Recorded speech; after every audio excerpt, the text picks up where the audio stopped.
All the pretty girls stand up. All the pretty boys stand up. Pretty boys in the building. Sway. This right here is my sway. Sway. All the girls are on me. Damn. Everybody pay attention. This right here is my pretty boy sway. Sway. Sway. Sway. Girls on my pretty sway. Girls on my name. Sway. Pretty boy sway. Pretty boy sway.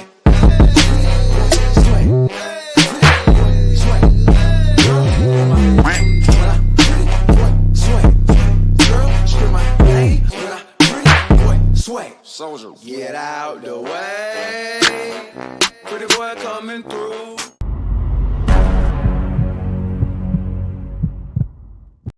Happy New Year, comic book collecting community. Okay, that's a little bit premature. It's not quite 2025 yet, but tonight we are all going to put on our Nostradamus hats and we're going to give you guys our thoughts, our predictions, our visions of what's going to happen in the comic book collecting hobby of 2025.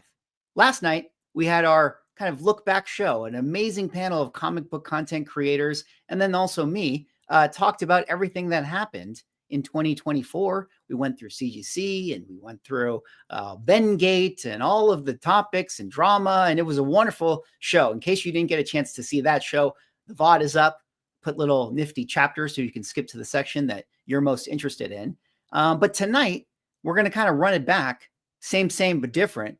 But this time, we're going to be talking about topics as they relate to going on into next year. Kind of feels like that's sort of the appropriate thing to discuss as we kind of wrap up here the month of December going into 2025.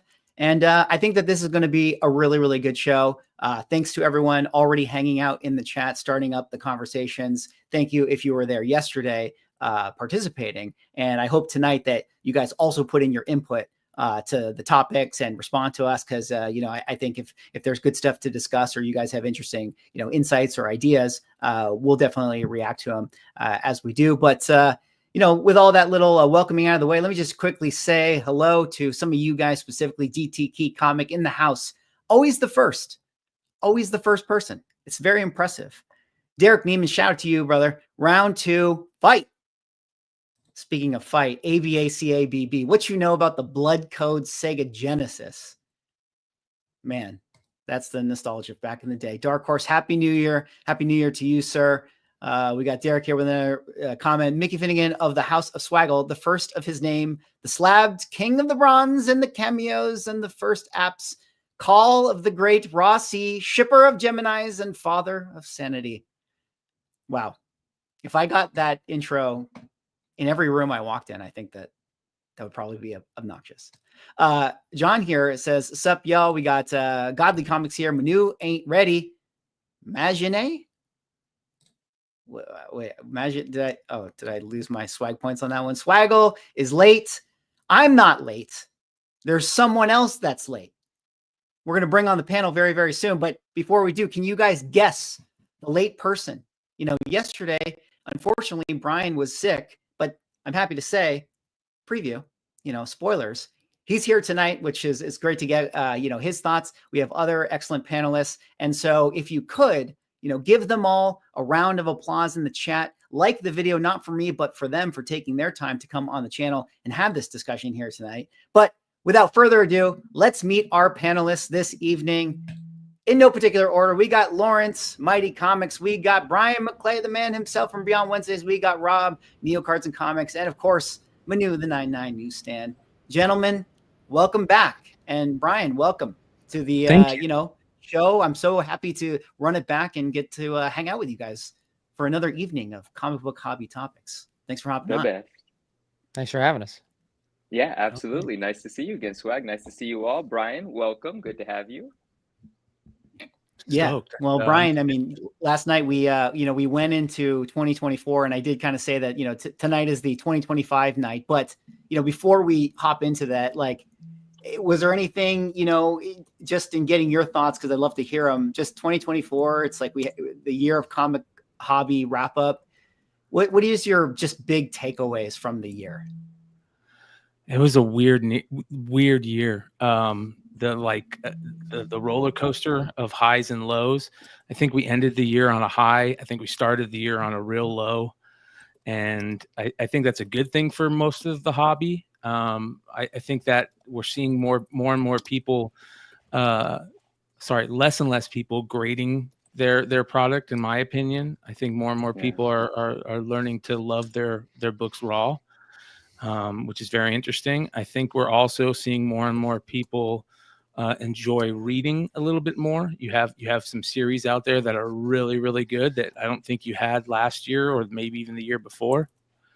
I think that the fall on the secondary market is historic, in my opinion. And I know we were at a crazy high from the COVID years, but I think Mighty kind of hit on it pretty well the other night when he was talking about some of the prices and some of those keys. But yeah, it was a very interesting year. I think 2025 is looking to be super bright, though. Yeah, absolutely. Well, it's funny that you kind of said that, because definitely tonight I wanted to talk a little bit about the content itself, with regards to comic books, and maybe because we're waiting on our friend Ryan, Automatic Comics, who I'd love to incorporate in our CGC conversation. Instead of starting with CGC tonight, maybe we actually jump forward to our first topic, which I said better stories here. And this was something that I was actually going to hand off to you, Brian, first to talk about. In my channel, I usually do like a predictions of the year. And then tomorrow I have I'm going to check my receipts. Like I made predictions for 2024. And then I look back at my video and I'm like, okay, what I got right and what I got wrong. And one of my predictions was that I thought this year we were going to get better stories. And if you remember 2023, that was like Glenn Comic Book Palace. And he was like, oh, the writing is terrible. And it's all like the writer inserts. And so my feeling was like, I think we're going to get good stuff this year. And I think we got Ultimate Spider-Man, #1, or the Ultimate Spider-Man Hickman stuff. We got Absolute Universe. We got some Image series that were really popping off. And here's my question. I want to, hone in on the Ultimate Universe and the Absolute Universe, which seems to be loved. Now we're going into 2025. Tell me this. Why do you think is the success of the new titles going to continue to be that in 2025? And why do you think it'll be different with Ultimate Universe and an Absolute Universe? Because isn't this what we always sort of get? Isn't this just kind of a new #1 issue reboot with some hype? Like, is it really here to stay this time around? Like, how are you feeling going into like the stories next year? I think that you're 100% correct. This is the same stuff that we always get, but we needed it. We needed Snyder to come back. We needed him and Joshua Williamson to get together. Joshua Williamson, the best writer in comics, in my opinion, currently, to come back with some major titan. What Mark Miller said in that whole, fallout from Glenn O'Leary's, speech, is that some of the bigger heavyweights need to come back to the big two. They don't need to go to the independent or do their own stuff. They need to go back to the big two, and they need to write the characters that we all know and love. We need to see Grant Morrison writing, Batman. We need to see Snyder doing what he's doing with Batman. We need to see, these titans come back and sprinkle a little bit of get up and go dust on everything, because it was really bad. I mean, there's some horrible writers in comics, and they just kept throwing them books, and they would swing and a miss on 90% of them, on like real big fat fastballs down the middle, like Spider-Punk. Like Spider-Punk should have been a hit every time he was put in a book, and it just what didn't work, it never worked. So I think that it was a good thing to bring in these big writers and get them, doing something again. That's why we're seeing the excitement on Ghost Machine. You got Jeff Johns and all those titans doing great stories over there. We need those guys back in comics, and hopefully that, it'll kind of have a domino and bring these guys back.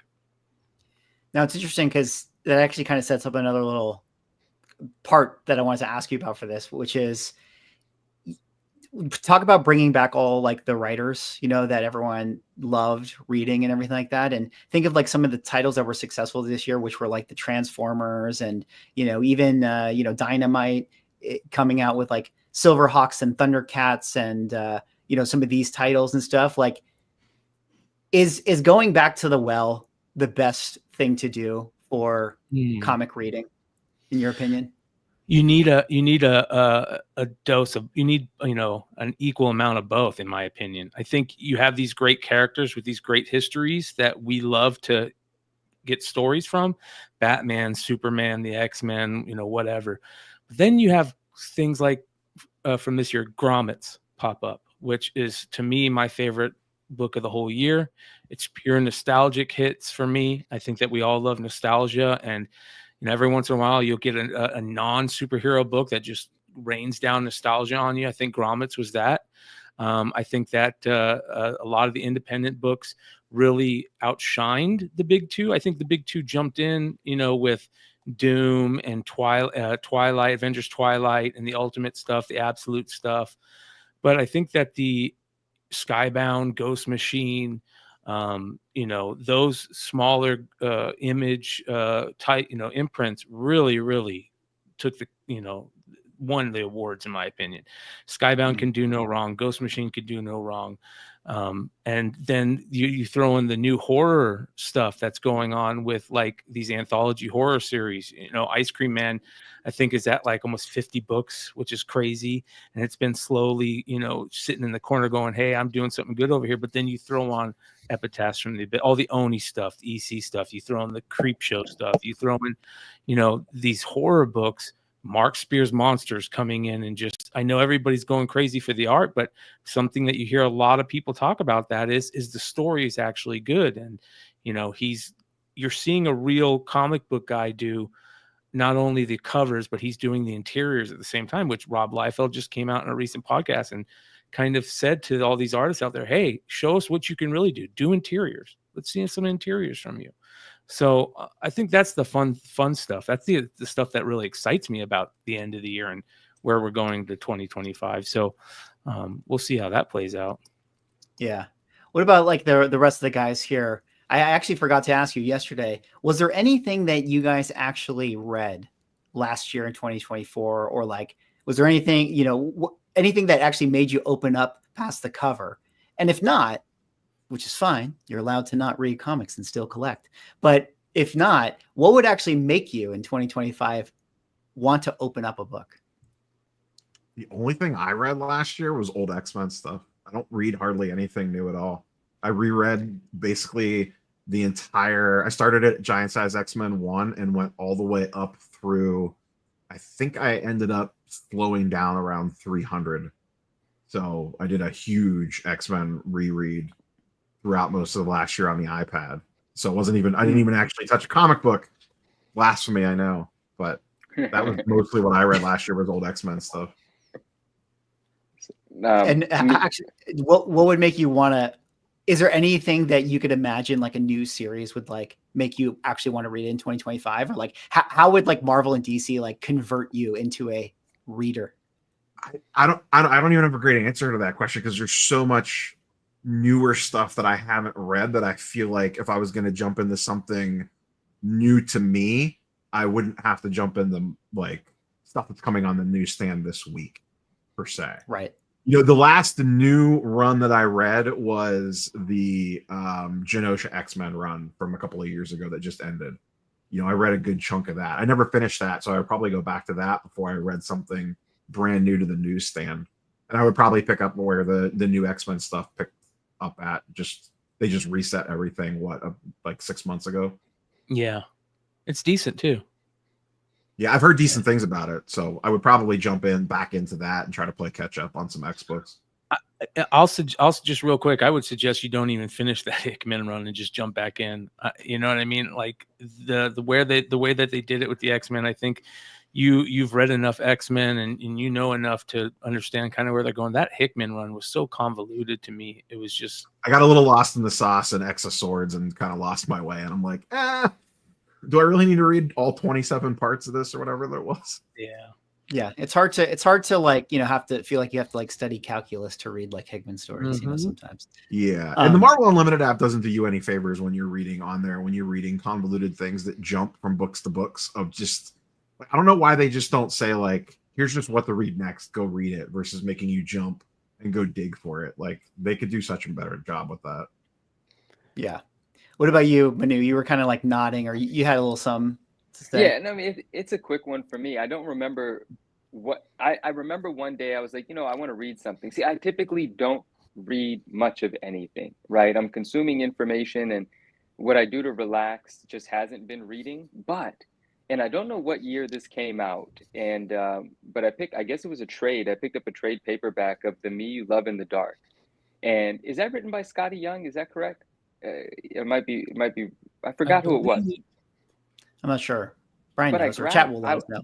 Yeah, and I'm sorry if I'm wrong, but I was at Barnes and Nobles one day, and Yes, yeah, and I just had a desire to, right? So I went into the trade paperback section, and I'm just looking at things, and I picked that up, and I remember being fascinated by that when people would share it online, and I like that sort of art, I like that sort of dark, sort of like mysterious sort of mood, and it was a quick read, but I enjoyed it so much. And I remember I took a picture of it. I was slapped it on my desk, took a picture of it. And I said, if anyone has any other recommendations, because I don't know squat about new things, like I would love to hear them. And people did give me some recommendations that they thought would fit into that sort of category. But I never went and acted on it. Never bought any new trades and read them. But I do want to, because it was enjoyable. Maybe it took 30, 40 minutes. It wasn't like a long amount of time.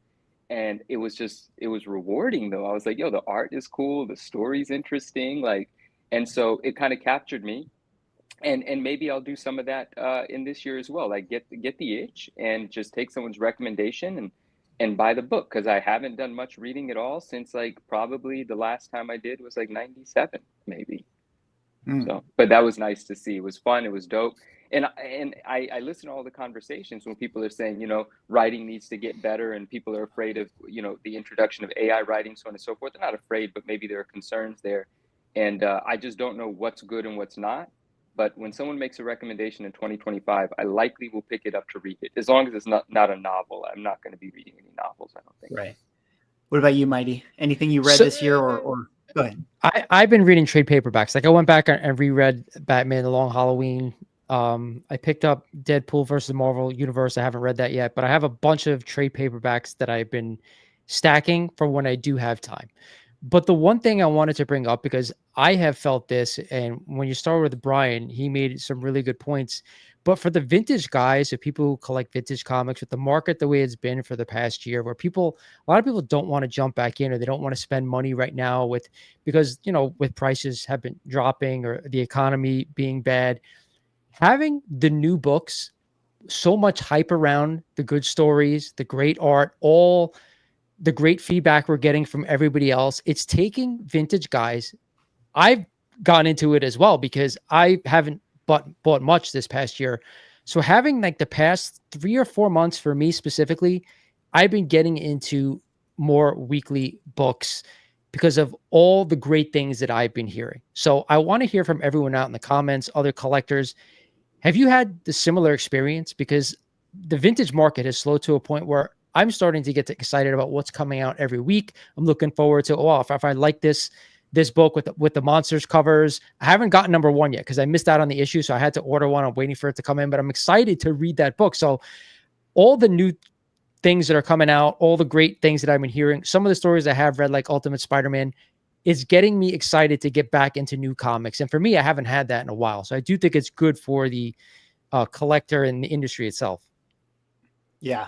I think, I made a video after New York Comic Con where I was talking about how like I think I titled it like the hobby you remember is never coming back, Yeah, and it was something that was kind of like addressing maybe what I was feeling in comment sections, which was like a push against like new comic books. Like, cause I might cover like, hey, Ultimate Spider-Man 1 is selling like crazy. That's great. Like, I'm actually saying like, this is a good thing, and I would get a lot of the pushback of like, oh, buy a real book, like a vintage book, or whatever it is. Right. And so I tried to address it, but suffice to say, my feeling on it is, I think it's important that people just kind of dabble around within the hobby. Like my true love and passion is always going to be kind of vintage collecting. And that's really what I'm mostly into. But I think of it as like, I'm not always in the mood for pizza, you know, like it's actually okay. Let me get a burger every now and again. Like, let me check into the modern thing. Let me like get into Marvel cards for a quick second, you know, like explore the San Diego Comic-Con floor and just kind of dabble when I'm feeling a little full on vintage. And I think that is a good way to just kind of take in the hobby, you know, it just take it all in different parts. And then eventually when you're ready to jump back into vintage, you can definitely do that. Speaking of, we got Ryan coming in hot. Made it. Yeah, I got here. Yeah. You know, it's okay. It's fashionably late, you know. We were just talking about comic stories and reading this year. And I was actually curious, like, you know, did you read anything this year? Which obviously, if you didn't, you're going to be canceled and exiled. Other than Sanity, no. Oh yeah. Well, clearly, you know that doesn't, you can't compare that to anything because you know the writing in that is, you know. I mean, I guess if you're talking about like modern stuff, like no, I generally don't read moderns. I mean, I did for a little while. I have some stuff here my buddy has given me that I'm always behind on reading, but like that's one of the things that got me back into comics was my friend that is a consistent reader, has his, you know, pull list and all this kind of stuff. I think he still has a pull list. He does a lot of why am I blanking on the names? Like where you have like 6 books together. Trades. Yeah, he does a lot of trades. But like he got me into Walking Dead and Invincible. And so that's what, like maybe 14 years ago now, that's like what I started reading when he recommended it. And then it was eventually like about 6 years ago is when I got back into actually like buying comics and vintage stuff and all that. And since then, that's generally all I really look at. Yeah. I'm curious, like, you know, to bring it back to the theme of the show of 2025, like, you know, if I'm Marvel and DC and I know that a potential customer is someone like a Automatic Comics who is like super into golden age collecting and stuff, I wonder, and I think to myself, and I stay awake at night in my marketing department, I think, how can I get this churned collector to actually open a new book or buy a new book? And I'm curious, like, is there anything they could do that would like what would it take for you to kind of like be like, oh, I want to check that out and open up a book? I don't know if a Marvel or DC could do it, because like the ones that have gotten me have been the like the more like indie type publishers. Like those are the ones. And yeah, I don't know if it's because the content tends to be more adult or what it is, but like that's the stuff that really, like, I mean, I think I read Why the Last Man. I wasn't a big fan of that one, but I finished it. My buddy wanted me to finish it, but like, that's the type of stuff that tends to interest me more. Like when I've gotten some like free books sent to me for things, like I've read some of the like current like Marvel stuff, and I'm just like, that did not interest me at all. So yeah, I think that would be they would have a hard time getting my money for that. Yeah. Well, as Brian started us off with, it starts with the content. You know, the content has to be better, you know, in order to even have a chance to convert someone. I'm reading Sanity this year. Swag is getting me back into reading, hands down, period. I will do my part. I'm doing my part. Well, we're done with reading. Okay. We don't care about reading anymore. Put that thing in a thing of plastic. Never open the pages. All right. The way that comics were meant to be done, which is, of course, to send them into CGC. Of course, our next topic for the show. And we have a lot of things to discuss with CGC first. We're going to eventually morph into kind of a PSA CGC thing, because I think that that's really going to be the big, you know, face off next year. But I did want to start here with CGC specifically, which was kind of a recent thing that we were sort of discussing at the end of the show, which was the grading dates got removed recently from the, you know, books that are getting slabbed. Ryan, you made a video about this, and you were told that that was a mistake. And I guess sort of the question I want to like point to you with it, and you can kind of run with this topic, is if they are removing grade dates, but they say they're going to come back in 2025, what would it mean if they don't?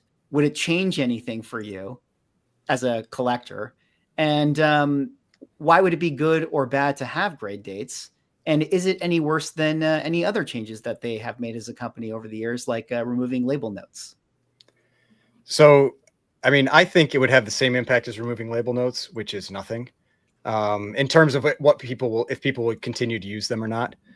But I still think it's not good. I think that stuff is generally bad because it's making it where you're losing transparency on this. But I honestly, I think if they decided to just go, we're not going to fix it, it probably wouldn't have much of any impact. I mean, I feel like the main reasons that you want those are, one, it's for like repress candidates, like crack and repress candidates. That's one thing. Like, people are going to want to know, like, and you can estimate approximately when books are graded based on the serial number. So it's not like that information is totally gone, unless they change how serial numbers are done moving forward. But the other thing is definitely, I know we were told it was not intentional, but it feels like the Ben Gates stuff, like, I don't know. It doesn't have to be tied to it, but it feels like it's like it's tied to it. If we put on our detective hat, it makes a lot of sense, like everyone's talking about the 4 starting certs, and books been during this period might be bent. So it makes a lot of sense that it was intentional. I hear that. And I see a comment in the chat where, someone said grade dates are essential because all grading companies go through changes in grading policies over time. I mean, I don't remember if we talked about this last night on the live stream or if it was afterwards, but there was conversation that, like, CGC is like the only entity, I believe, that provides that grade date. Like, CBCS doesn't, PSA doesn't for cards, so we shouldn't expect it for comics. So, like, it's not like everybody does that. Now, that doesn't mean that they should get rid of it, but I'm just saying, like, this is not a thing that sounds like it's out there for most companies. And granted, I don't look at other companies' grade notes, and I generally don't look at what's out there for card grading, but it sounds like it's not a common thing regardless. Yeah. What do you guys think about the grade date? I don't understand why they just can't give. To me, the more information, the better. Period. So I don't understand why they can't just figure out a way to throw it on something where you can hit a QR code on it and it takes you to a database. It doesn't have to be on the thing. It's stupid for them not to give us as much information as we can get. And again, shout out to my compadre Dennis Barger from Wonder World Comics, who hit one of the things that he said about Diamond Comics back in the day when he was having all the problems with Diamond. He said, I don't want you to be this company. I want you to be the best company that Diamond can be. And that's, I think, a lot of us that look at CGC, we want CGC to be the best damn company that it can be. Yep. And we don't want them to fail. So you got all these people that want them to do good because they're in the hobby and they're such a big part of the hobby. Just give us all that information. I want it all. Give us the grader notes, give it all. And if it's that much of a pain in the ass, to hire somebody else to do it, because giving us that information is going to be better to me in the long run. And if some other company decides that they're going to start doing it, well, I think that's a reason to jump ship to that other company if CGC isn't at this point. It's better for you to have that information. It's not better for CGC to give it. Right. And more problems for them. You're right. That's true. But we're supposed to fight for what's better for us, right? Like, that's the whole point. Like, accepting the fact that it makes them happy as a business to not have to give it to us doesn't serve us. So I like fighting for what makes sense for us. But Rob Neo does always remind me, the businesses are there for their best interest, right? And so, like, I get it. But so Godly, Swag, really quickly, like at the beginning of the show when Godly put, imagine, like, that's something that he always says. He puts a bunch of E's in it, but he's saying imagine, like, could you imagine? And that's like his signature. But if you don't hear him say it, you don't know that's what he's writing. Shout out Godly. And he just put something interesting here, and I'm going to tackle this real quick. He said, before they removed grade dates under submission tracking, they removed quantity count for a little as well. Currently, they have the years wrong for when it's received. For example, an order of mine says January 1st, 1970. So a couple of days before the grade date went missing. I saw that on Instagram. I saw someone post that. They're like, or Facebook. They're like, my book's been at CGC for 50 years. Since 1970. You guys are complaining about it. Like, oh God, it's so funny. Right. So there are some glitches that they were working through after a recent like software update or thing. So I am still hopeful that the glitch gets fixed. But you know, there might have been with the glitches, there could have been some intentional changes they made that, you know, like Ryan said, hoping wouldn't get caught. But I am hopeful that it gets fixed because I'm with Brian in that I'm always, you know, like whatever serves the collector, let's try to fight for it. Let's get that. I like the details there. It's like it has to do with provenance for me. It's just like the more information, the better. You know, what's next? We're not going to know when our book was signed, like the signing date we wanted, the grading date we wanted, the grader's notes. As much as you could give us, give it to us. That's kind of what we rely on that company for, even if it feels arbitrary, provide it. I think we just have to fight for it if they do decide that it's permanent. But Ryan, you said like no one would care, so maybe we won't fight for it if no one. I mean, ends up people will caring. care, but they won't care enough to change their, in my opinion, their buying and selling habits. Sure. That's like, I mean, it's like, I would say like probably the most impassioned video I made ever was when they removed the notes from the labels. Right. You know, like that one, that really bothered me because it felt like it was like, there is no way that benefits like the consumer in any way. That only benefits a seller. Like that's the only reason you would do that. And this, like, if this was intentional, and, you know, I know they're saying it's not, and but it kind of becomes intentional if they don't add it back. That it's the same. You know, there's no benefit 100%. To the consumer. Now, the other thing I noticed lately, which had been kind of weird with the grade dates, I feel like I noticed this over maybe going back around like the last 6 to 8 months. Things had been getting really weird with how that grade date changed when people would send their books back in. So it's like if you were getting a book reholdered, it was like sometimes you'd get a new grade date, sometimes you wouldn't. And they were saying it was if they made any change to like a note or anything like that. And like that's the type of thing where I'm like, I feel like they should have had just like like if it was done right, like if you like how it was done right, it should have been like there should be a history for any serial number that remains the same. Like it 100%. Shouldn't. Because the place that I really noticed it was I think it was one of the Action ones. I think it was that 8.5. And like, because I think it used to be an 8. And it was like, It had a really old serial number that started with like a 0, but it had a grade date of 2024. And I'm like, how the hell does that even happen? And so, but because I thought because it got a new grade, it used to be an 8 and now it was an 8.5. And I was like, I thought if you had anything change like that, it has to get a new serial number. And it didn't, and it changed the grade date. And so then it's just like, I couldn't figure out, like, it felt like they didn't have a firm set of rules they were using for that. And it's that kind of stuff that while it probably doesn't hurt CGC, like, it's just like doing that stuff right just makes them a company that people like me or whoever can come up. I mean, I like CGC, obviously I got books behind me, but I can not feel like I'm going to get torched if I talk positive about them, if they're doing a good job, but like, they're still, like we talked about it yesterday. We could not come up with really like a good thing that they did in the last 12 months. That's pretty bad. We give them too much credit. We give them way too much credit. Mm-hmm. That's a good little segue to the next nuance of this conversation. I want to set this one up for Mighty here. So going into 2025, obviously CGC kind of needs to repair their image a little bit from having the terrible year of 2024. But I'm curious, Mighty, to start with you with this, is what would you like to see from CGC in 2025? And more specifically, would you like to see something as large as like, hey, we're going to come out with a new case and we're going to have these marketing campaigns and it's going to be this and da and all these posts and videos and YouTube. We're going to play to win. You know, don't go to PSA. You know, it's all that type of year. Or would you just like them to shut the F up and just don't mess anything up and business head down, you know, look at your pen and paper and get to work and just don't screw anything up anymore? So should they play to win or play not to lose next year? What do you think? I think it's a good segue because what I was about to say when you guys just mentioned, it just seems like every time they do something, it seems like they're hiding something. That's what comes off. Whether it's a date missing, whether them taking the notes off the front of the label, that's how it's coming off to collectors.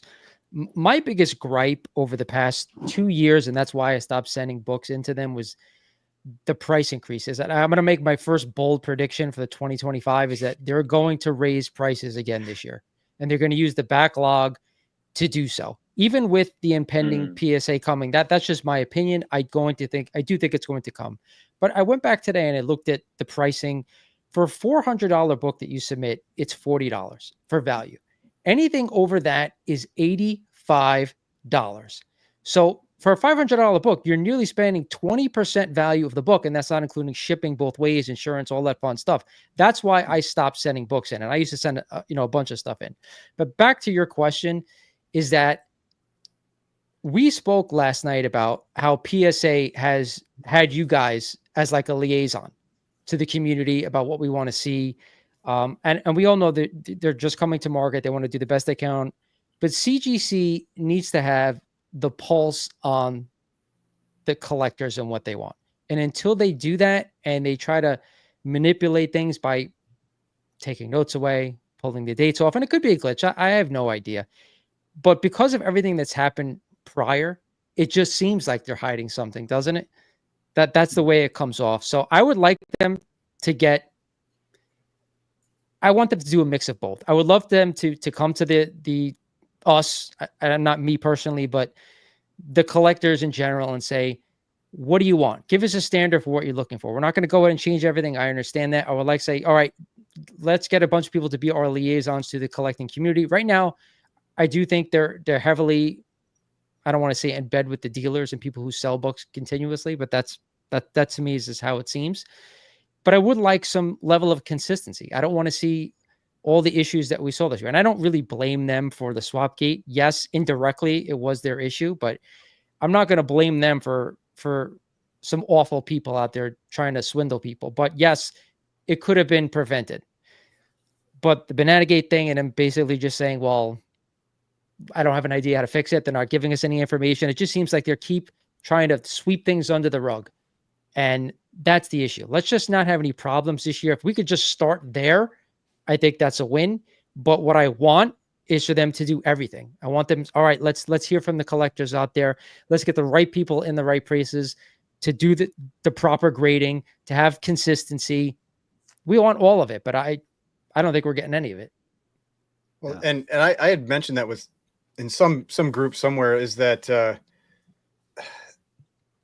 that, oh my God. And now, man, I'm just on a rough day today.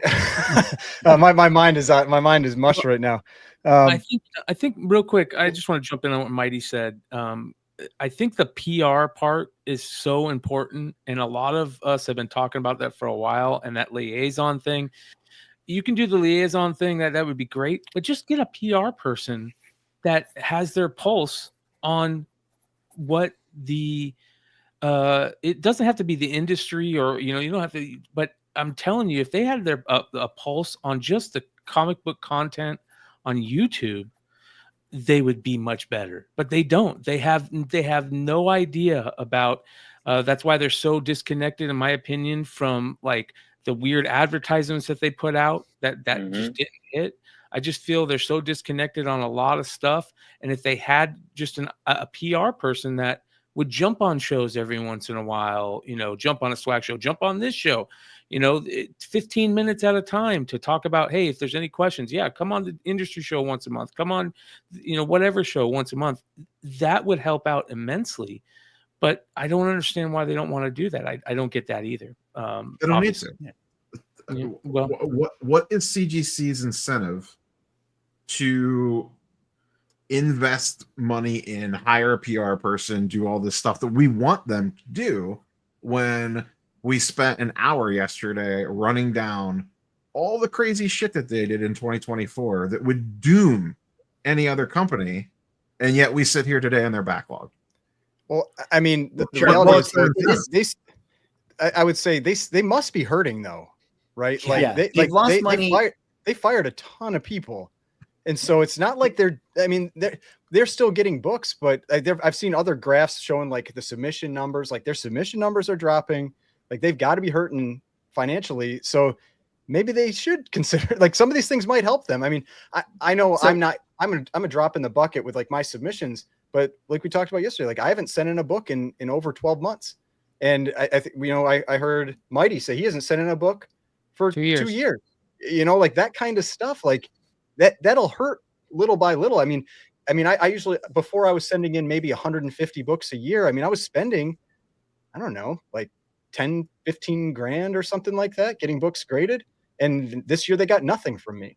And so it adds up, right? Like if And enough, you're also people hearing are a huge downturn in the amount of people that are grading books, which is, I know it's not just a CGC thing, but it's obvious that a lot of people are caring less about grading than they are just getting the book in general. Right. So, and that's a huge turn, in my opinion, and the people that I've talked to that have said that they're not grading anymore.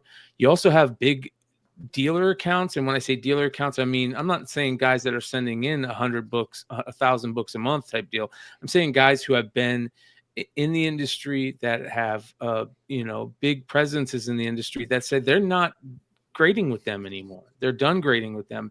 They're going to wait for PSA to come on and this and that. And when PSA comes on, I think that's the moment where we say, okay, if CGC isn't going to give us what we want, let's see what PSA does. And I know that they don't have to do anything, but when PSA jumps on board, it's going to be interesting to see if that's true anymore. So Yeah. Well, let me go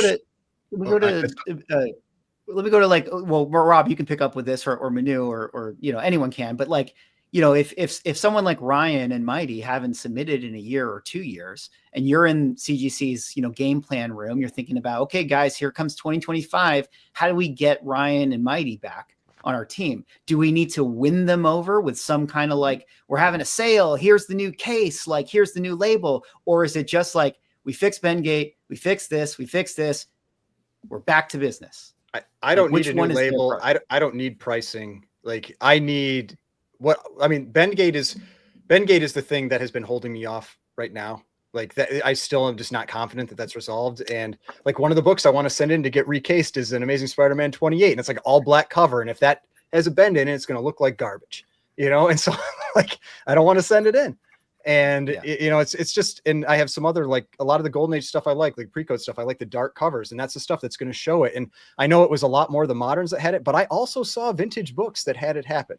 And so it's not worth it to me, especially when it will not count as a reholder or a mechanical. They've said that, so if I have that problem, it's not like I can send it back in and get it recased again for free. It's like, you're kind of screwed, or you're paying money again. And so, I mean, I just want, like, the way I look at it is I don't feel like I should ever hear about what's going on there. It should just be like that you don't notice the ref in a sports game. Yeah, I'm just sending it in. They're doing their job, and I'm getting it back. That's what I want. I don't like. I'd be perfectly happy not to be able to make videos about CGC, doing something that's damaging books or causing some drama or whatever. Full disclosure. I was going to say full disclosure before I let you go there. Like, I've never had an issue with CGC when I've sent books in and gotten them back. Like, they came back with what I thought was the appropriate grade. I never got, like, maybe in all the books I've sent in, maybe one case was cracked. So it's always been a positive experience for me. Everything that's gone on since my last submission and the prices where they've gone on, the 1 year where they increased price 3 times in a year, that really got to me. But other than that, like, they've never done anything to me. So I don't hate CGC. I would love to continue to use them and submit books, but it's gotten to a point where I don't think it's necessary at this point. Well, I mean, so I'll say same thing. I've never had a bad experience. I've had like a couple books where I disagreed with the grades and I cracked and resent in, some little things like that. And like you, I think maybe I've had one cracked case or a couple cracked cases. But when the whole Reholdergate thing happened, I was like, okay, I've got to wait at least to see if they make a new case design, because I don't want to have like the last ones that have this problem, and then you have the people that are doing what they're doing with the Bengate books and trying to look for dates and not buy books that were graded in that date. And then they had the Bengate thing, and I didn't want to deal with that. And so, like, I don't have any problem sending in now. However, I will say I do still think that there is a lot of value in sending to CGC, because of what I talked about, I think yesterday, in that it makes it so I don't have to argue, and it's not even arguing. It's like potentially deal with conflict on what the grade is of a raw book. It takes that, like, if somebody doesn't like the grade CGC gave, fine, don't buy the book. But like, it takes that part of the sale side of things out of it for me. And so and some books that I like, when you reach certain price points, you just kind of want to have that or need to have that. Like, I'm not sending in books that are $100 or $200 books. Like, I've got some books sitting around that are, a few grand that I want to get them graded, because it does make it easier to sell those books. I want to jump in real quick. I want to say a bunch about some things that everyone has said, but that's not going to work. So I'll start by saying, contrast to what Mighty and Automatic said about not personally having issues, which I'm going to actually add to what Automatic said and kind of challenge you a little bit, Ryan, on that one. And you'll see why in a minute. I have had several personal issues with my submissions, dating back to my very first submission, which was 4 books, of which 3 had issues. 2 were damaged, and 2 were actual book damage, and 1 was case damage.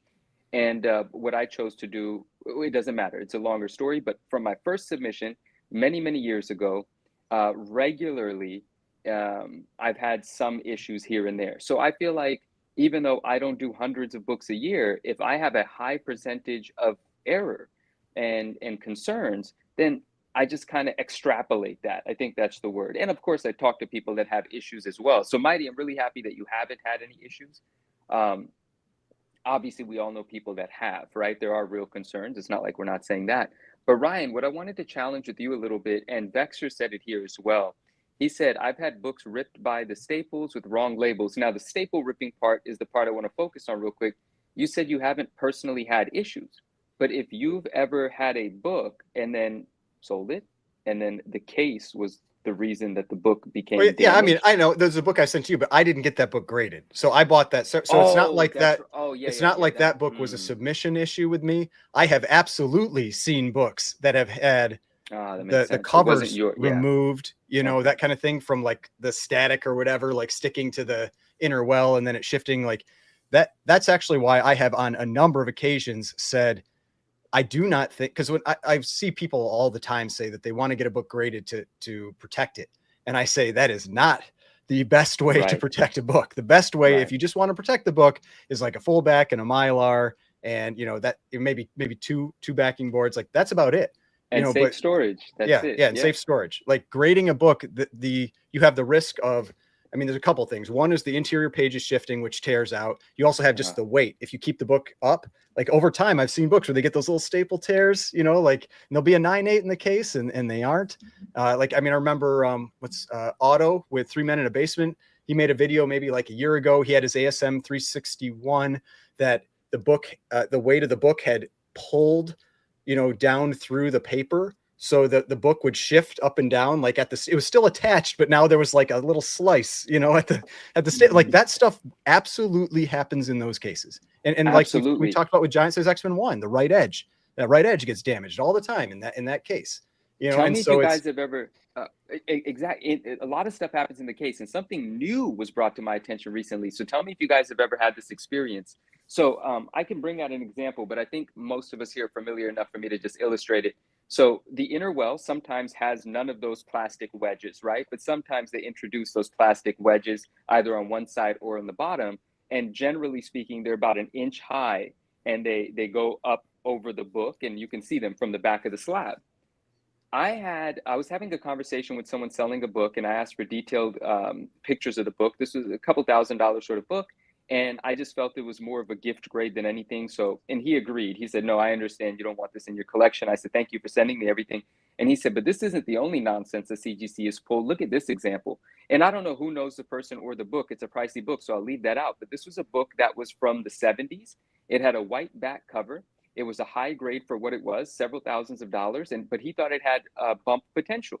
And it was in one of the encapsulations that had the wedge. So the wedge was pressed up against the white back cover of the book for several years. He cracks it out because he recognizes that it has bump potential. And to his surprise, the actual wedge left a stain on the book. And I'll show you a picture, Ryan, because I'd be interested to have your opinion on that. But I don't know if it was like, because the lighting shines differently through the plastic than it does where the plastic isn't. So maybe like light changed the color of the book, but affected that area differently because it had an extra barrier there. But whatever the point is, now there is a permanent mark which outlines and shades the area where that plastic was, introducing a new way that a CGC encapsulation has negatively affected that book. And that was my first time seeing that. I guess like the only like, I mean, not argument against that, but like that's almost like the person storing it improbably, because it sounds, I mean, that's similar to, I don't remember if it was a video or what we talked, where we talked about it, but there was a Avengers number, I think it was maybe a video I made, I don't know. There was Avengers number 4 that was on a Facebook group recently that was like a 7.5, but it was super faded. And you're just like, that book is not a 7.5. And the person recognized that. They knew it, and they got it for a great price. They probably got it for the grade that it actually is, like a 5 or a 5.5 type price. But it was pretty clear that that was one that had probably just been stored in the sunlight. And what you're saying, what you would be saying is like, it's just that if that plastic wasn't there, the fading maybe would have been even. But instead you have something that's like an outline, and which isn't necessarily better, but it's still, it feels like that's probably just someone who kept their book out in the light for maybe too long. And that could be it. And I'm going to share pictures with you because that could be it. Worst case scenario, they're not using some sort of like archival material, and there's like a gas coming out of that plastic that's actually staining the book. Like, that's me being crazy. I don't know. But again, that was just a new one.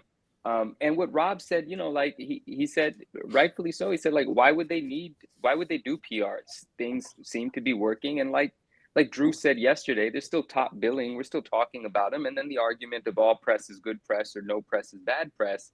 But, you know, there is an effect to it, right? Like when you said, Ryan, when you said, you know, your submissions are just a drop in the bucket, but you may have reduced your submissions by a couple hundred, but how many thousands of people are listening to you say you don't submit? Yeah, I know. And that's true. But I just, that's where I don't really know.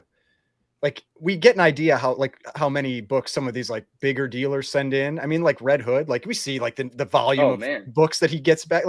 Like he's sending in thousands and thousands of books per year. And so that's where I have no idea what the percentage breakdown is on CGC submissions. Like, is it like 80% is like the big dealers, the big auction houses, and 20% is everything else? And so, you know, we don't matter that much? Or does it actually add up to where like the everything else is like 50% or 60%?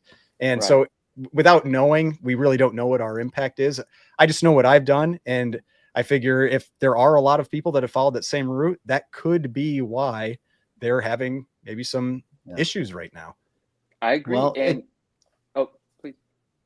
No, I was just gonna say, like, I mean, so it sounds like to me, you know, if I go back to my prompt for the kind of this discussion with CGC, really what they just need to do is kind of like that SNL skit, just fix it, you know, just fix it. That's it. And that's what they need to do to have a great 2025.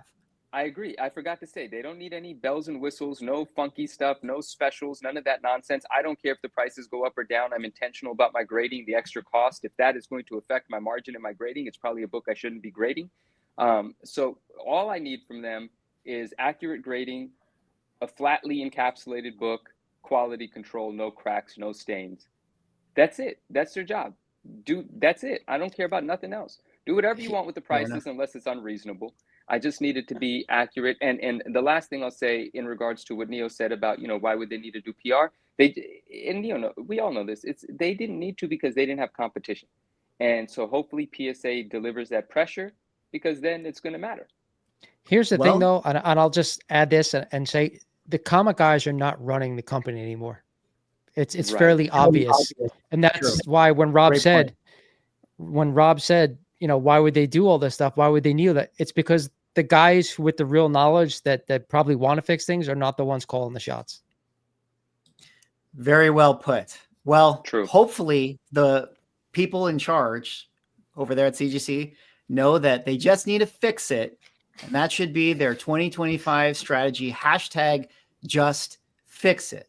Now, there is another company that's coming out, and I don't know if they can just fix it for 2025. They might have to have a different strategy going into the comic grading market. Of course, PSA, guys, is opening up the official division for comic book grading. We don't exactly know when it is. My suspicion would be that they're going to do a San Diego Comic-Con kind of rollout announcement. And I mean, that would make sense to me. So I would suspect a Q3 type of opening their doors. But let me start with Rob here, as someone who could speak to the card side in a significant way. PSA is coming in. But one of the first things I want to hear from you as they roll out, like of course, they got to get everything right. But of the things that they can do in their rollout, like coming out with a great label, coming out with competitive pricing, coming out with a secure slab, coming out with a great commercial that has flamethrowers, like, shooting and stuff like that. Or, just providing customer service, or it's like the easiest, tech-driven submission form on their website. What do you think is the most important thing that they have to get right out the gate in 2025? Grading, accurate. Sorry. I mean, the most important thing to the masses is how much do they resell for on the secondary market, but they technically don't have control over that. Yeah, what do they control? That's the most. But we'll get into the values for sure. I think the big thing, just given what we kind of went through last year, is going to be like how good is the case. And it really shouldn't matter in the grand scheme of things, but as dumb as it is, the label's going to be important. And we don't know what that's going to look like yet. We know that they're actively revising it. Beyond that, that's about as much as we know. We have not seen the final case either. We saw the prototype. They have resized it down to the same size as CGC, so it's going to be the industry standard case. We know that, but we don't know what it actually looks or feels like. We know it's UV protected, which is already a major improvement over what we currently have. And do we know how much UV protection is? Because I know like the CBCS does, but it's like almost nothing. Yeah, it's 99%. Okay, so it's basically as high as they could get it without them saying it's 100%. I think we know, just based off the prototypes that we've handled in our talks with them, that I have a lot of faith that the case is going to be very secure. It's probably going to be a pain to crack, if I had to imagine. But I think, as stupid as it is, those superficial things are going to be important. And then out of the gate, it's going to be important for someone not to get them. How many people are going to crack purple label books and send them in to try to sneak something past them so they could do the gotcha video, or not even the gotcha video, but just flip them and resell them on the market when they know that there's some piece of maybe minor restoration on there that they think, oh, maybe I can get this past them because they're the new grader. So I think avoiding landmines and coming out with a secure case and a clean label are probably the most important things. You could obviously say consistency in grading, but to be honest, how many grading companies in anything are super consistent? Everyone's going to have their, I thought it should have been this, or that's overgraded, or that's undergraded. Yeah. You're going to have that no matter what. I mean, they need to grade it similar to CGC. That's what they need to do. Yeah. I mean, you can't of course grade harsher. Well, to me, the interesting thing, but it's stack rank, Yeah. To me, the curious thing is going to be is how do they handle 9.9s? Because they have a fresh census out of the get. So, like, are they going to grade books true to form? Like, if a book is a legit 9.9, are we getting legit 9.9s out of the gate? Or are they going to, like, pop control them, kind of like CGC did for years? Guys, my guess would be that they're going to hand out 9.9s if the book's a 9.9 because they're starting fresh and clean. And what's more enticing, what PSA won the card world and destroyed Beckett because 10 is more than 9.5. It came down to a lizard brain, bigger number. Yeah, bigger number, better. Now, I don't think they're going to throw out 10s willy-nilly. I really don't. But I could see 9.9s coming out, on ultra modern stuff on a regular basis.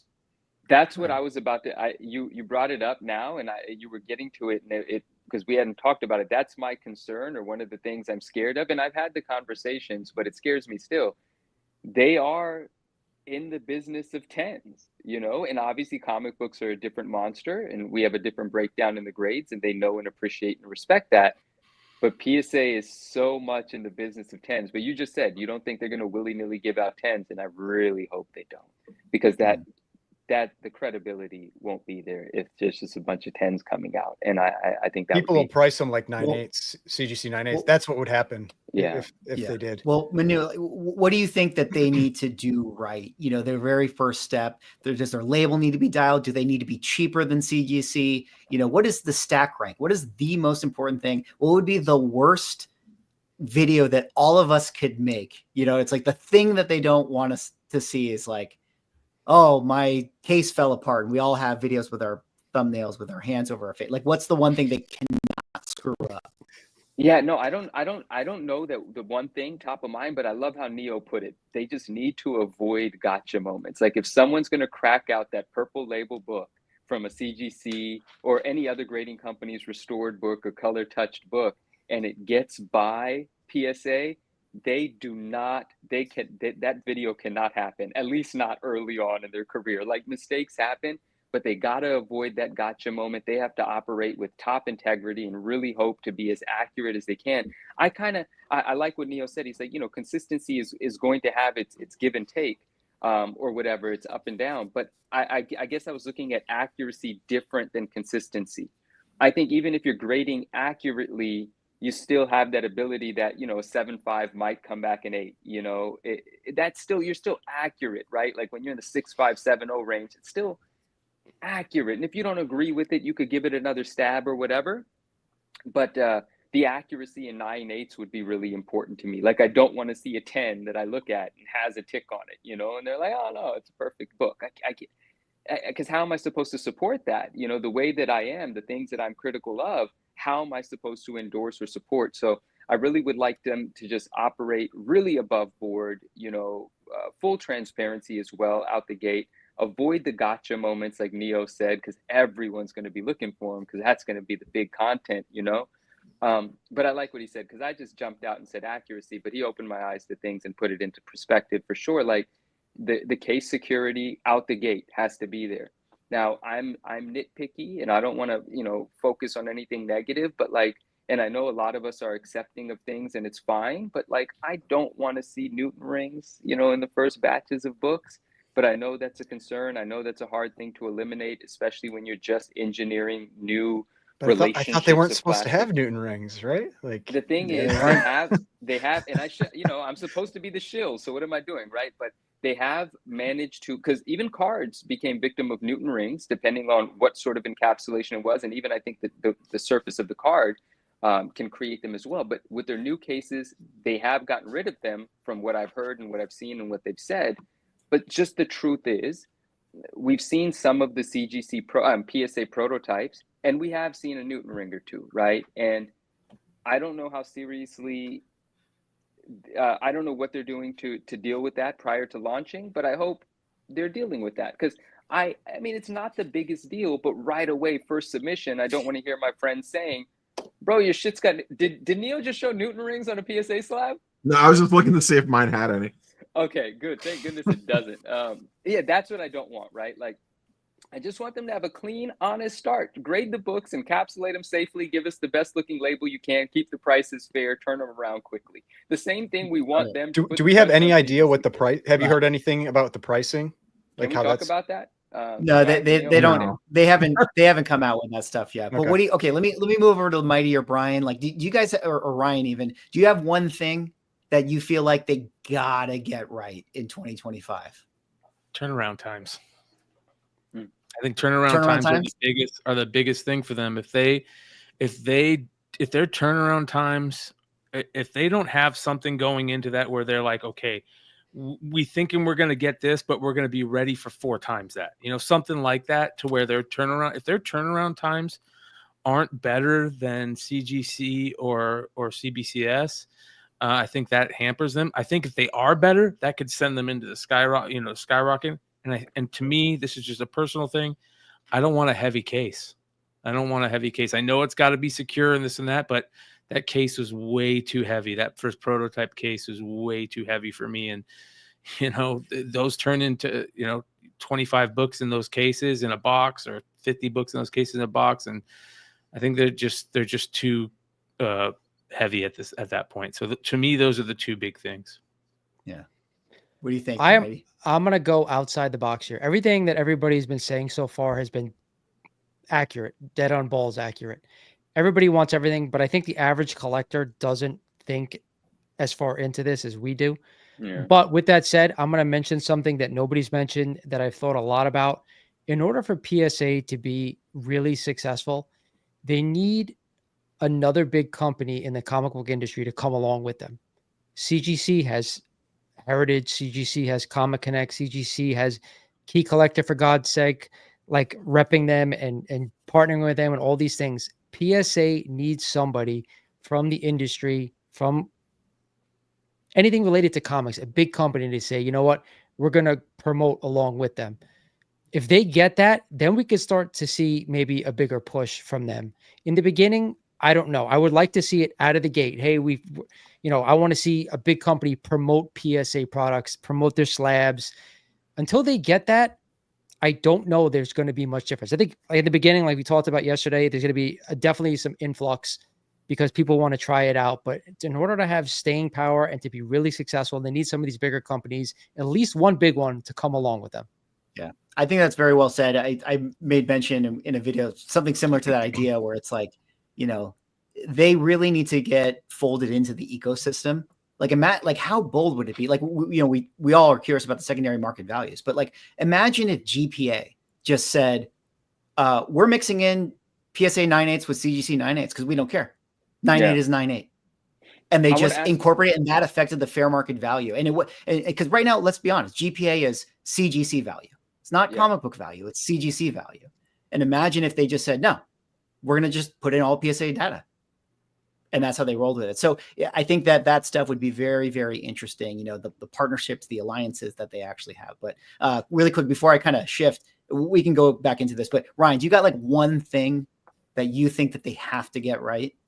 So, yeah, I mean, just real quickly from what Mighty said, I think the tricky part with like an auction house like Heritage and that kind of thing is a lot of times they're not. So, I mean, sometimes it's maybe their books, like they have them in their inventory or something, but if they are trying to if they're having people, if they're, we'll say, managing the books that somebody's sending in, like they almost have like a fiduciary responsibility to have them go through CGC. Like that's tricky. Like if you say like, hey, you should send a PSA when we have no idea what those books are going to sell for. Yeah. And so that I think is a big challenge there. I think that I mentioned it briefly. The one thing for me is just that the grading has to be close enough that if somebody looks at that book, that they go, that there's not like arguments about. I mean, there's always going to be arguments, but it's got to be close enough to what CGC and CBCS do. There can't be, like, we know, like PGX often has like, like they're known for grading a little easier, and it's like it can't be that kind of thing. It's because otherwise then people will start looking at values and go like, well, did it sell for this because we think it's actually a lower grade or a higher grade, or and you get, it can get real messy there at that point. So now I saw someone in the comments say something about like they're going to be all new graders. Like I don't think that's going to be the case. I imagine they pulled people like probably from other companies, like prior graders or that kind of thing. I highly doubt that it's like, well, we got a whole bunch of fresh people that have never seen a comic before. I imagine that they do have experience. They're pulling in experienced people that are likely experienced with either CGC or CBCS. And they're taking applications, but they're vetting people. They're definitely not bringing in someone brand new, to comic books. And the other thing to keep in mind too is, remember, they're not, I interviewed Nat Turner about 3 or 4 weeks ago, and he had said Q2 in regards to when they would start accepting submissions. They've been hiring people for the better part of a year already. So it's not like they're just starting out next year hitting the ground running. I mean, some of these employees have been working in the building already, probably already grading books for God knows how long, and going through and building out, how they're going to grade and all that stuff. So it's not like they're just going to flip the switch come June 2025 and be like, okay, guys, figure it out. Like, they have been working on this for quite a while before they even go live. Well, let's pause on that, or let's say more about that and unpack this idea of, the grader, the head grader thing, because this was a little bit of a topic we started to touch on last night, but I kind of punted to tonight because I wanted to sort of save it because I knew we were going to get there. Now, the head grader it was announced for PSA, and I actually happened to do a interview, San Diego Comic-Con thing where I was asking the dealer some stuff, and one of the dealers, Bedrock City, said that he had big issues with that head grader. And this is stuff that I had heard, anecdotally, and I think some of you guys have also heard from various people that I think the head grader has a little bit of some baggage, at least with certain people within the industry, at least older dealers.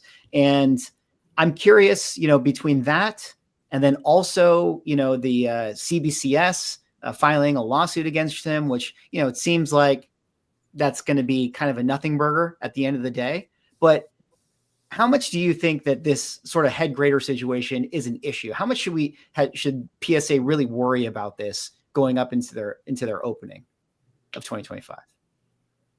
I mean, if we talk about how we're in the weeds and people don't care about the details, well, then your average collector has no clue of Mark Wilson's history. I don't even know Mark Wilson's history, so I don't know. But I'm also not the person that says it doesn't matter. But I'm just saying, let's unpack it. But from the surface, are people even going to know who the head grader is? Like that part. Well, the people around, in our roundtable, we've been talking about like, oh, the grading's got to be, and like it'll start to fester. Like imagine they come out with a bunch of 9.9s and a 10s and stuff like that, like what Rob was saying. Or imagine like, the grading is off, like, it's inconsistent and people start talking about it. And then the conversation becomes, who are making these calls? And then Mark Wilson's name comes up. And it's like, did you know that he used to do, whatever the room, like, is this going to be a thing? Can whoever's on the panel that knows something about it, can you share with me? Because we talked about it a little bit, and I hear that there were some controversies that previously he was involved in. But does anyone have any details on that? Like, do we know what the concern is with Mark? I just have hearsay, so I'm not gonna. Yeah, same here. Yeah, I only have hearsay, and it's I don't feel like it's. I don't think any of us are over 65 to know what the real issues were. Right? Like we don't. I've aged very well. I mean, I'll say we talked about this after the live last night. PSA's kind of stance, at least from the card side, is, the head grader is PSA. It's not a person. I mean, they have a head grader. They do. But nobody really knows. They're not a public-facing entity. PSA does not parade around on the card side like, here's our head grader, go interview on shows or whatever and talk about PSA. When PSA wants to do that, they put out Ryan Hogue, who's the president of the entire company, or Nat Turner, who's the CEO of Collectors Universe, the parent company, and a few other key people. Like I had Elizabeth on the channel who's in charge of the pop culture division. But they put out presidents and VPs. They don't put out head graders. I don't think PSA wants you to think of grading as an individual person. Like CGC is so wrapped up around Nelson that it's a blessing and it could be a curse. Because if something goes sideways with that person, all of a sudden now the company is tainted because the person did something stupid.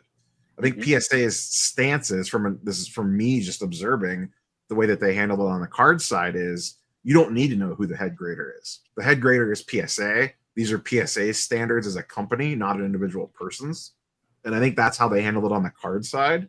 And I think if they could probably do it all over again, we might not even know who the head grader for comics is. It would probably leak out. Someone would probably know, but I just think that's how PSA handles it. They don't look at it as an individual position. There is an individual there, but it's not public facing in cards at all.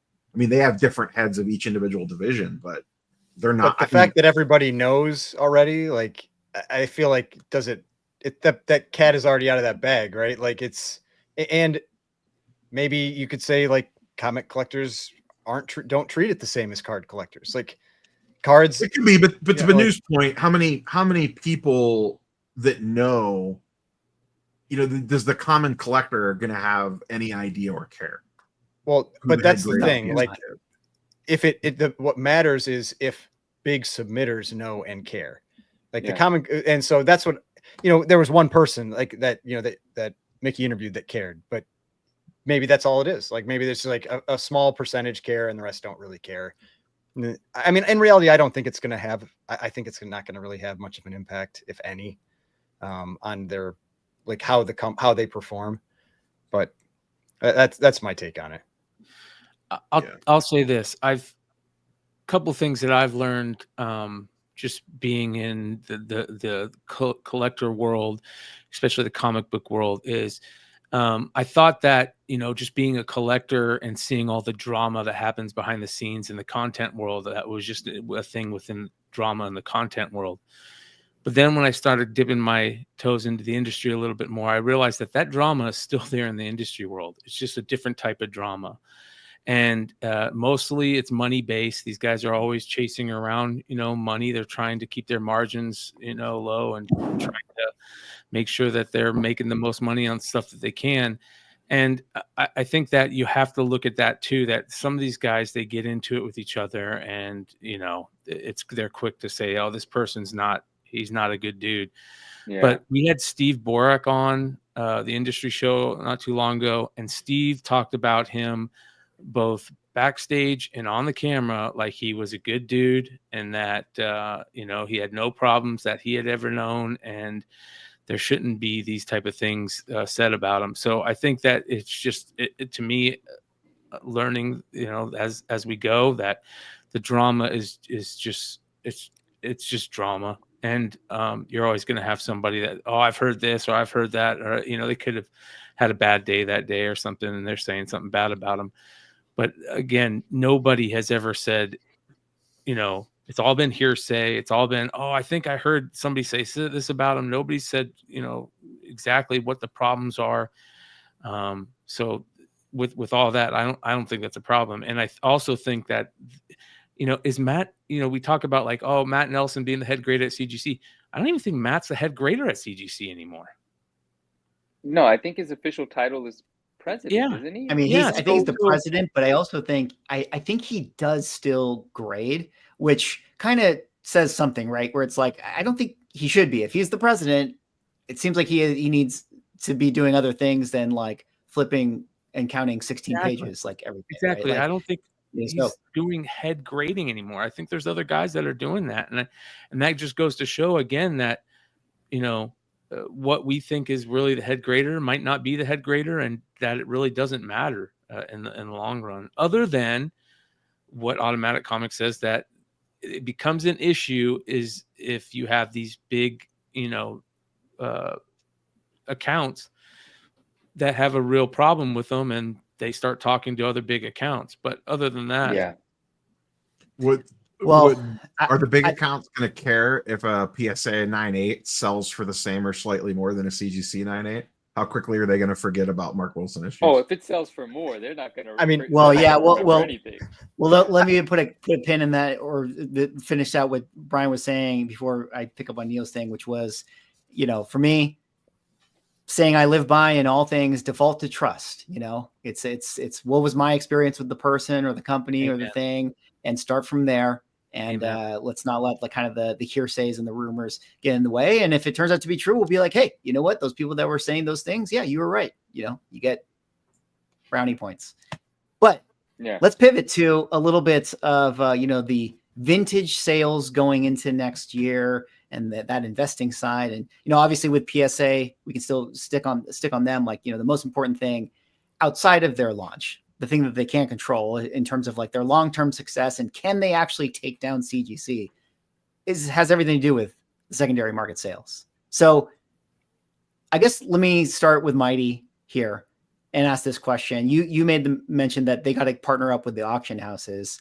I mean, what is it going to take for PSA to get that value to be comparable outside of just proof of concept? And does proof of concept really just need to be like shill bidding? Like we're a giant tech company that has way more money than CGC, which collectors probably does. And they just need to like create a multi-million-dollar deal with Heritage and say like, hey, Heritage, I know you own those books, but if they underperform, we'll pay up to, the losses that, you get with CGC. Do they need to sort of like buy books into their system in order to get this happening? And then when those books go on sale, they need to shill bid them to make sure that they, at least sell for the same price. I mean, listen, that's what I would do if I was Nat Turner. I don't think it doesn't have to be auction houses, but it has to be multiple companies. So for me to answer, how can they do it?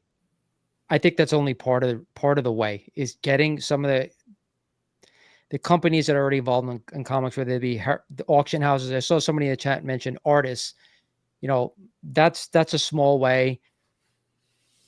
There has to be other companies willing to say, hey, you know what, we're going to go ahead and put our hat over with PSA because we don't like maybe what's going on with CGC. But until that happens, I don't know how they're going to do it. I don't like the thought of them saying, we're going to give you money to do that.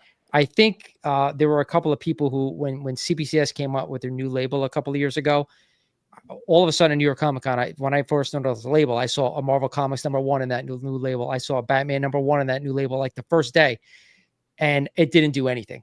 So it can't just be little things here and there. There has to be something big that comes along with it. Now, we can talk all about, grading being right and the cases being right and all that stuff, but if the secondary market doesn't deem that one book graded at the same grade from two different companies are the same value, it doesn't matter what they do. But you mentioned something before about GPA. That's huge, because what kind of advantage would it have given? I shouldn't say advantage. What kind of help would it have given CBCS if they also tracked their data as well? If they were included in that, even if they did them side by side, like one row CGC, one row CBCS, one row PSA, whatever it is, it still would have been an advantage. Even if it wasn't different, there is nothing to track CBCS sales. I can't go out and tell you the value of something. It might not work out that way. Go Collect technically has it, but I feel like it doesn't pull in much of the stuff. Like I go there and look every once in a while for books I know sold, and I'm just like, I can't find this book here. So it's funny. Apparently Cover Price does. Cover Price does, yes. And I don't know, but I wouldn't be surprised if they would ultimately end up pulling in PSA data. How long do you guys give PSA to catch up in value? Because it's not going to happen right out of the gate. That's not even reasonable to expect. But what do you think a reasonable amount of time is to make sure their product is good, to test their product, to use them, to be accepting of the fact that it's going to be a challenge to get the same amount, but you're still doing it because you're fighting a good fight, trying to get them there, so on and so forth. How long do you give them to catch up in value? Rob, what about the grading wars with like SGC and Beckett and all? How did that play out? It took probably 2 years for SGC to bypass Beckett, consistently. And that's a new company. How would you say? Because I just don't have any experience with it. How would you say they did it? Was it just volume, or it was they basically undercut them in price, customer service, and turnaround times, and did it by just getting slabs to market and having exceptional, like SGC. They don't sell anywhere near PSA values. Like an SGC 10 does not sell close to a PSA 10 still, but they are clearly the number 2 in at least modern. Beckett still does pretty good on like 90s niche stuff and things like that. But generally speaking, on modern and ultra modern, SGC tripled down, and that's what they went for, and it worked for them, and it helped them build that basis. So I honestly think, as much as the vintage stuff matters, I think a good strategy by PSA would be to focus in on the modern market, focus in on the ultra modern variant covers, the quick flips, it doesn't cost that much to grade this and flip it for $100 or $150, because that gets SGC's key was getting slabs in people's hands and getting people to use them and seeing oh, I sent this into them. I had 0 issues and I got the cards back in a couple of weeks. This was great. I had a good experience submitting with them, even though I'm taking a 30% haircut on the secondary market. Everything else worked so good because of the quick turnaround times and the good CS. I'm willing to take a smaller margin hit on the back end. That's kind of how SGC did it. Now SGC still has not caught PSA. I don't know that they ever will. But SGC got to the point where PSA said, you know what? You guys are getting kind of popular. We'll just buy you, which is what they did earlier this year. They ended up buying SGC. So, that's kind of how they did it. They focused in on the ultra modern game with quick turnaround times and stuff. To just filter back one thing from Mighty said in regards to partnering, don't forget, PSA has major ties to eBay, which is not a big auction house, but more things sell on there than anything else combined. And eBay has deep ties with, or PSA has deep ties with eBay with their new PSA Vault, with direct submissions and a bunch of stuff that they're going to be rolling out in 2025. So yeah, it's not heritage, but I don't think we should sleep on the PSA eBay partnership. And the Can I- $1 million cards that sell on the auction houses are PSA. It's not as though that brand doesn't represent the top of the food chain when it comes to Correct. value. Yeah, at those yeah. auction Heritage houses. knows what PSA is. Like, Exactly. 'cause I have they're a dealing I have a with- question, and maybe Rob, you can answer this. Do you know, like I know when I've gone to card shows, there's a lot of young people there buying cards, selling cards, and I don't see that at comic shows. It's a lot of older people there. Do you know the rough age ranges of people who are, and it's a hard question because maybe you don't know, but like who are submitting and buying and stuff like that, as opposed to comics? I feel like the comics are so much more of an older generation that it really helps the card industry for a new company to have the younger generation come in and buy those things and submit. Where I think is comics, it's a lot of older generation set into what they already know. Cards definitely skew a wider age range, and it's more exciting for young people for a couple different things. It's way more transactional based, whether that's cash or trading.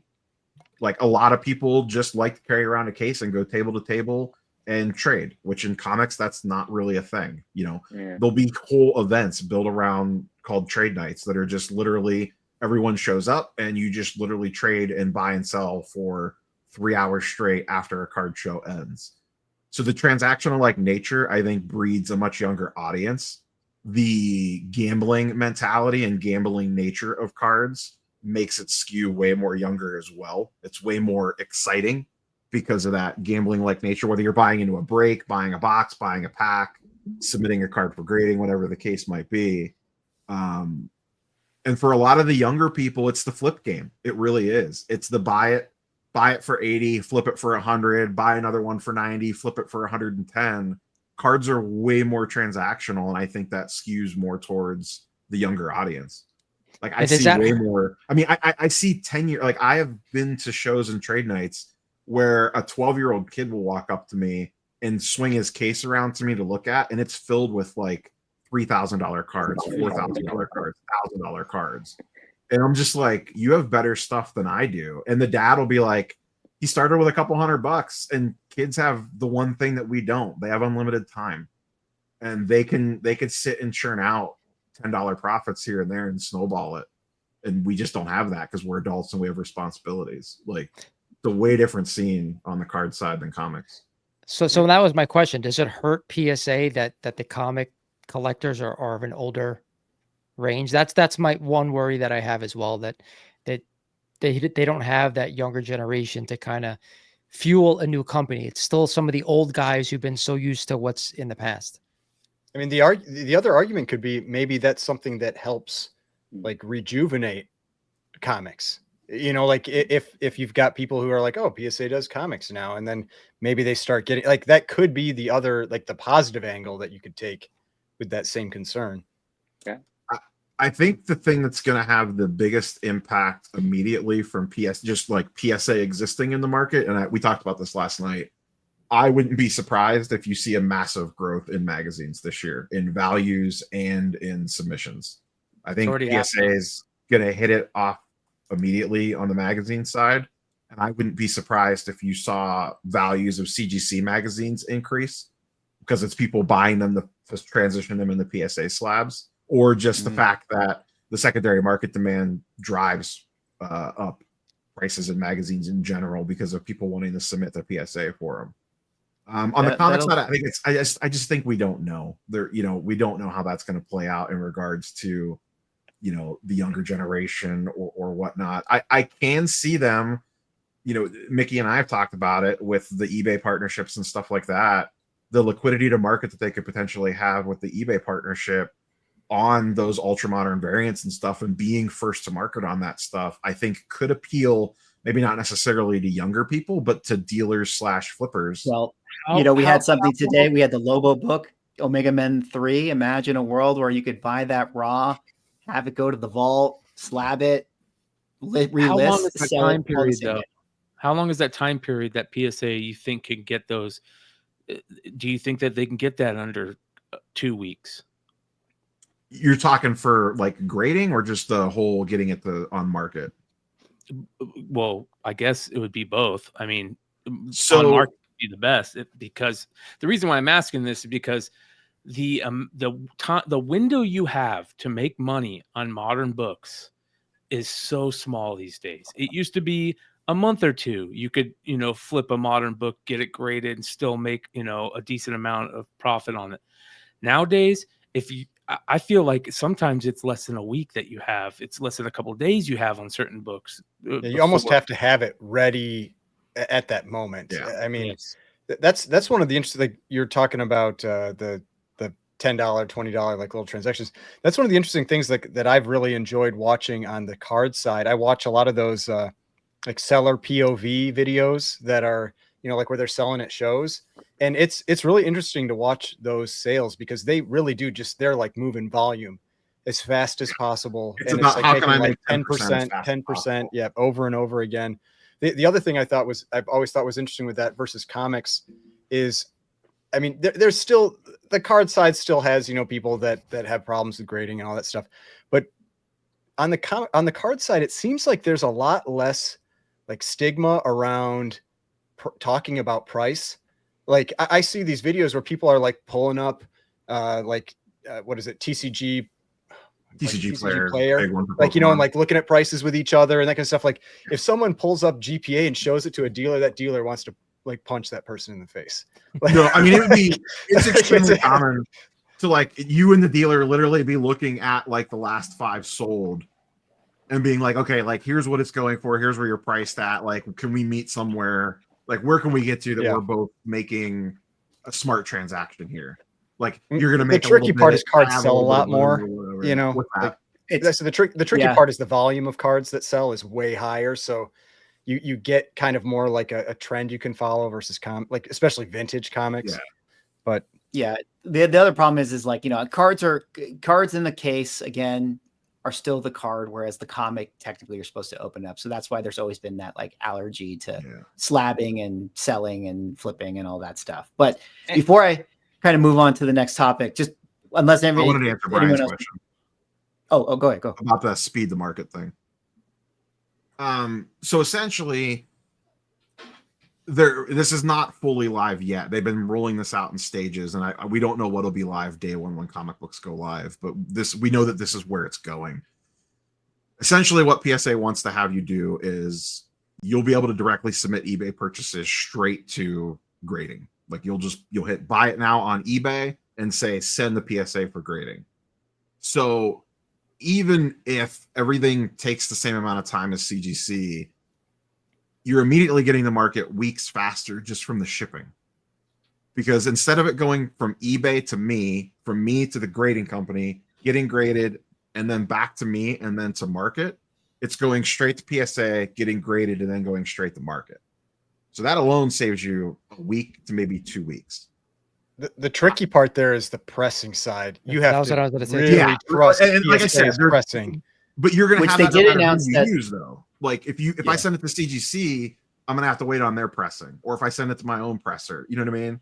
So like that, I just mean like we all know CGC pressing is like not the best. So it would have to be that PSA pressing would have to actually be something you're like, yes, I am comfortable sending, this book to them and that they're going to do a good job, like actually clean, which I don't think CGC does, that kind of stuff.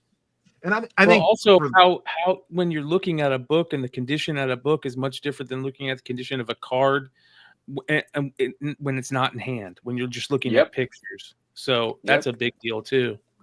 Yep. For sure. And I don't know that this is going to be perfect. And I think once again, a lot of this skews more towards the modern, ultra modern, not necessarily, an X-Men 94 from 1970. I think this is skewing more towards stuff that came out in the last few years, Jack the Baby Land Shark, that sort of stuff. Luna Snow first appearance pops off because Swag makes videos about Marvel Rivals. But right now, PSA has a thing that they have set up with buyers. They have dealers in their network on the card side, which, and when I interviewed Nat, he said that he hopes this will eventually come to common collectors. Essentially, you'll be able to make your own want list. and say, I want this. I'll use cards for an example here, or let's just say, we'll say comic books. I want a Jim Lee X-Men 1 in a 9.8 or a 9.9. Let's say a 9.9, something a little bit more rare. You could set up that want list, and the second that grade pops, you can have a standing offer for it. And the second the grading submission, the grades pop on your PSA backend, you instantly have an offer to sell the book before you even choose to ship it back to you, without even going to this is before it even gets to the eBay side of it. And then with the eBay integration, I just did a card submission maybe like 2 months ago, and I used the direct to eBay auction for some cards. I think from the time my grades popped, they were listed on auction within about 72 hours, running at a 7-day auction. And then I was paid out 24 hours after the buyer paid on eBay. I had the cash in my Stripe account and transferred to my banking. Yeah, it's huge. I mean, I think all those things are really excited to see, like how they are implemented and how that affects the entire market. But overall, we're gonna have to wait and see, until it really happens. But before we kind of move on to the next topic, like that's really actually integrating technology into this. Like, I think that's pretty cool to hear that. Like, that's fun. Like, to me, that's a fun way to look at this stuff. Which by the way, go ahead. Oh no, go ahead, Neil. Go. I was just going to say, I think that's the one thing that people underestimate with PSA versus CGC. PSA is a grading company, but they're also a tech company, and they are very tech savvy. I mean, Swags and Manure in the building, they've seen like what kind of operation they're running there. It's night and day compared to the power that they have behind them is night and day compared to CGC. Whether they choose to leverage it all in comics, I don't know, but they have insane resources if they want to. Yeah. I don't think they're going to throw everything at comics right away, but enough to get it going, and then they will, really, really get things going. But I agree with you. 3 years years they throw it all at cards, and that stuff trickles down to the other categories. Yep. Well, before we wrap up this topic and move on to the next one, just really quickly, I'd like to just kind of ask, in terms of just, I have investing on the ticker right there. And we all kind of know that comic values have been going down. I've been doing my comic index, and it continues to just, maybe didn't drop as much this year as prior years, but it's still from January to December went down. I'm curious, does anyone want to make the bold prediction in 2025 that investing is back? I could buy a Hulk 181 in a 7.0 Jan 1, and by December 31st, it will at least be the same fair market value. Does anyone think that will be possible in 2025? No. No. Oh, still on the which book? Oh, what was the question? 181. Like a 181. I'm also just kind of interested in what Manu's doing there with like the glove. What was going on? Show some things, because I just wanted to show what I'm going to be doing in 2025. My thoughts on investing, right? My thoughts on vintage. I'm a little different than you guys. Many of you guys, like the old school keys. I just haven't gotten there yet. I've had a Hulk 181. I think it's really cool. I respect the passion that people have for it, but it wasn't my passion for it. So I was also happy to sell it for a profit, right? But so I don't spend too much time thinking about like which books are going to perform well, so on and so forth. There are just other areas very related to comic books that I see nothing but upside in. The Hunt is amazing. They're less known, so there's a lot of opportunity to buy it for $1,000, sell it for $2,500 to someone that's been looking but doesn't have the time to find. That's where I'm going to be spending a lot of my 2025. But I just want to show some things. But you guys keep going, and when it gets to my turn, I'll show it. Well, no doubt. I mean, arbitrage for sure is really the best way to make money in comic books. It always has been, is always will be. But like, I was just curious if that I'm investing. I bought this thing, fair market value. Will it hold its value throughout the course of the year? I mean, I made a video recently where I specifically said I would not be buying silver, bronze, copper, modern books right now if your goal was that you think they're going to go up in the short term.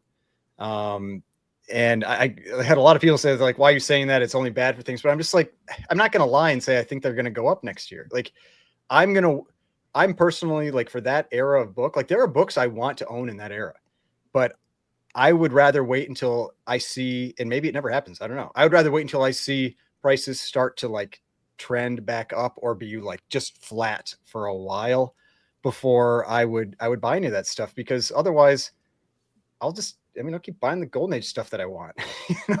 Like I don't see any reason to go for those other books. I agree. I've been telling people for the past 2 years, if you're not willing to hold on to 5, 10, even 15 to 20 years, and you're going to need money in that time that's not allocated to comics, don't do it, because you're going to get yourself in trouble. But the one thing I will add is that I lost my train of thought now when Ryan was saying that. But I'll come back to it. But yeah, if you're buying, high dollar value comics, and I'll go to silver and bronze, even a little bit in the golden age, you better be willing to hold on, because if you buy it, today, by the end of the year, even a couple of years, you still may be down. Yeah. Manu, were you going to say something kind of related to this topic before I switch gears? Yeah, related-ish. There are books that I think are undervalued and have huge potential, but there's no way to predict whether, at the end of 2025, you'll be able to sell it for the price that you bought it. It could take several years for some of those things to mature, or for, the values to reflect what your gut believes about them. But then there's just really interesting things, like without grading for the last year or even longer than that, as much as I used to, I've been keeping busy with historical things that I think are awesome. I'm always finding new things, researching them, getting excited. And when I share them with the community is excited, and there are buyers for these things. Like, for an example, the latest post on my Instagram page is the Overstreet first edition, the first official comic book price guide from 1970. And I posted a raw one, and I just kind of gushed over it, right? And the story of it's so dope. The first print had 1,000 printed. The second print has 800 printed. Bob Overstreet and his family apparently, bound these and stapled them together by hand and distributed the first price guide. It has huge historical significance. And we're talking about vintage, we're talking about investing. So that's, very closely related. And now the person that purchased that, I did sell it. It wasn't even made available for sale. But when something's dope and not seen often, you get your offers, right? And so that did sell, and it sold for close to twice what I paid for it, and I didn't pay cheap for it. So that's really exciting for me. And one of the things I wanted to show, this just came in, is that was the first print. And so I'm going to be doing things like this all year, because this is what it's fun for me. That was the first print that I just sold. The second print is blue. I have just came in. This is the second print signed by Bob Overstreet, but this is the cover proof. This was what he signed off on, one of the cover proofs to say, yeah, go ahead, let's print. So this is from 1970, signed by Bob Overstreet. The second print is blue, which is why this is blue.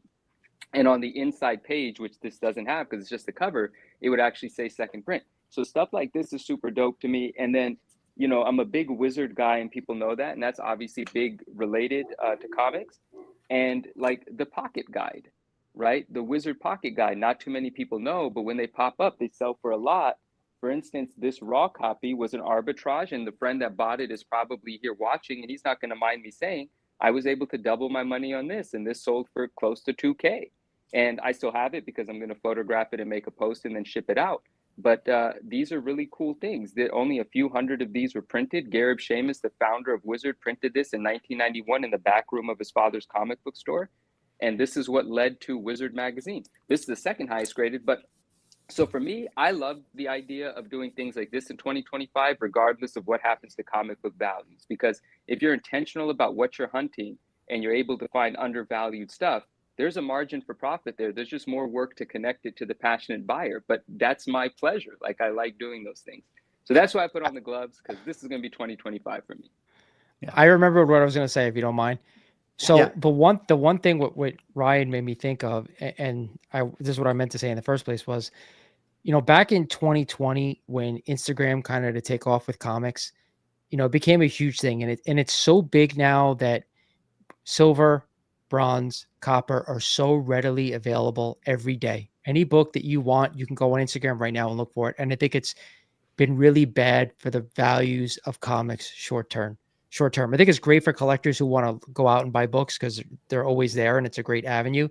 But short to medium term, it's not good for the value of comic books. And that's why I tell people long term only, because everything is at the tip of your fingertips. Yeah, well said. Shout out to Oilers Workshop here with the super chat. What you just described sounds like an attempt to add a derivatives later on top of physical collectibles, almost like trading digital gold representatives of physical reserves. Sounds scary to me. This is in regards to, this kind of PSA vault eBay interaction. I mean, yeah, we're in the world, of tech integration and flipping, and I mean, these companies, the big business, big comic book business is going to find any way to continue to extract value and fast value. Is the vault planning on holding comics? Because they only do cards right now, right? So no, they'll actually do comics technically right now as well. I didn't know if they held CGC things or anything like that. Hold anything slabbed. Yeah.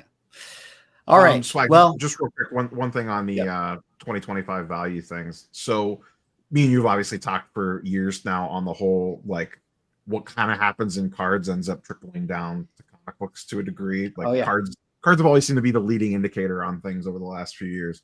I will say 2024 has not been perfect by any means. Stuff still has trended down, and we kind of touched on this last night a little bit. But 2024 was a lot more stable year in the card market overall for at least non-ultra modern stuff.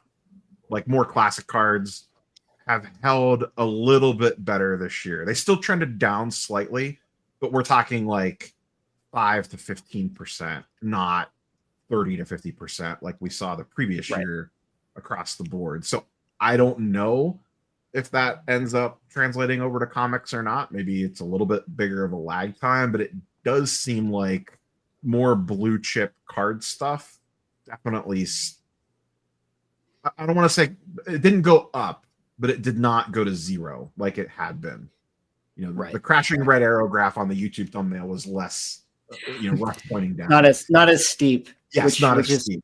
Unfortunately, as we all know, to get that 1 out of 10, it's got to be dramatic, and it'll be hard to. Do you have an end of year market index video thing that you got in the pipe? Do we know how much Silver Age index dropped this year compared to the previous year? Yeah, I'll be doing that, and for sure, it's going to work out to where it's if 2022 was 50% and then 2023 was 30%, this year was going to be 15% or something. It's going to work out. That's what you're going to be doing January 1st. You're going to wake up and just start 100% your index. My massive hangover, straight out of the club into recording. I'm going to be hungover. You guys will see me, saying comics are going to zero. But if that trend continues, then wouldn't that make you believe that 2025 could potentially be slightly more stable price-wise? I would say that everything shows me that it's going to be a decline, but less so. So maybe it goes down by 5%, or something like that. And to what Mighty was saying, the differentiation between short-term and long-term investing, if prices continue to go down, that's a good thing for long-term investors that are picking up. So the time frame on investing, it could be a great year for investing if you're investing for 20 years. Absolutely. Yeah, I mean, I'll say the big thing I've noticed is that, I was buying and selling a couple years before the crazy spikes started happening. And so I have some experience prior to that. And now it's before that, if you had a low sale, it was not the new ceiling. That's been the challenge, is that now if you have a low sale, it's that's the new ceiling. And everybody's well, this one sold for this. And so now everything just keeps coming down. And so it kind of needs to get to that point where that low sale doesn't become this point that you can't get back up above. That's the biggest issue right now. That is the biggest issue. Yeah. Well, what's interesting on that is that we can't see a lot of the sales that are happening in these live selling platforms, in the comic and card shops. We don't see those sales. And what I've been noticing, and I'm sure you guys have been noticing, is for the most part, those sales are much lower than anything you see on, auction, eBay, world. So that's the other thing that you got to think about. I think that, we look at eBay for the most part, throwing heritage there too for the bigger books, but for the most part, we look at eBay sales. And when you go and jump into some of these live selling rooms and talk to some of the dealers that are out there, the guys that pull up eBay sales are continuing to, I've heard a lot of people say, I'm just going to give them their books and walk out. I'm not going to, if I want to pay eBay sales, I'll pay eBay sales, and they'll just wait till they see it on a live selling platform or something. So that's the other interesting thing. And a lot of those guys on those live selling platforms, they're just getting as much out as they can. They don't care if they're taking a $6 loss on a book that they paid 20 cents for. They're just happy that they sell it for $4 or $3. So that's very interesting to me. I also think that the key to all this obviously is rarity. I mean, during the pandemic age, things that weren't rare were selling for outrageous amounts of money. Those Impel trading cards, not rare. Hulk 181, not rare. Incredible Hulk 340, not rare. All those modern books, not rare. Those things were selling for ridiculous amounts. And I think a lot of those new buyers that were buying at that time are starting to realize that. And I made a conscious decision the other day that to jump from a collecting mindset to a selling mindset. And I never understood it until it just hit me one day. And for the longest time, I have my retailer and my LCS friends and my industry friends talking about how they don't care about, how much they sell a book for as much as, getting that high level, because, or if they're going to sell a book and they're worried that it's going to be gone, because they know how often they see those books come in collections. They know that they're going to see another 3 Hulk 181s throughout the year. They know they're going to see 10 New Mutant 98s throughout the year. So I think that's also very interesting, is that a lot of these books that people were going crazy for were nowhere near rare, and a lot of those new collectors are starting to realize that. Yeah. And do you think they're better for it? I want to move to the next topic, but go get it out. I know. No, I love that. I love that Brian brought this up. So I'll make this quick. So do you think that collecting is better for it, that they got smacked around, they learned their lesson? Hopefully some of them stick around in the collecting community and they just move differently in 2025, right? Like a valuable lesson learned and they're going to be successful because of it, or they have turned around and left and they're not coming back because they got burned? That's a great question, man. I wish I knew the answer to that. I don't. I think a lot of them left. They might have left. Yeah, they might have said, they might have been burned. Like, how many people do you think got burned? Here's a perfect example.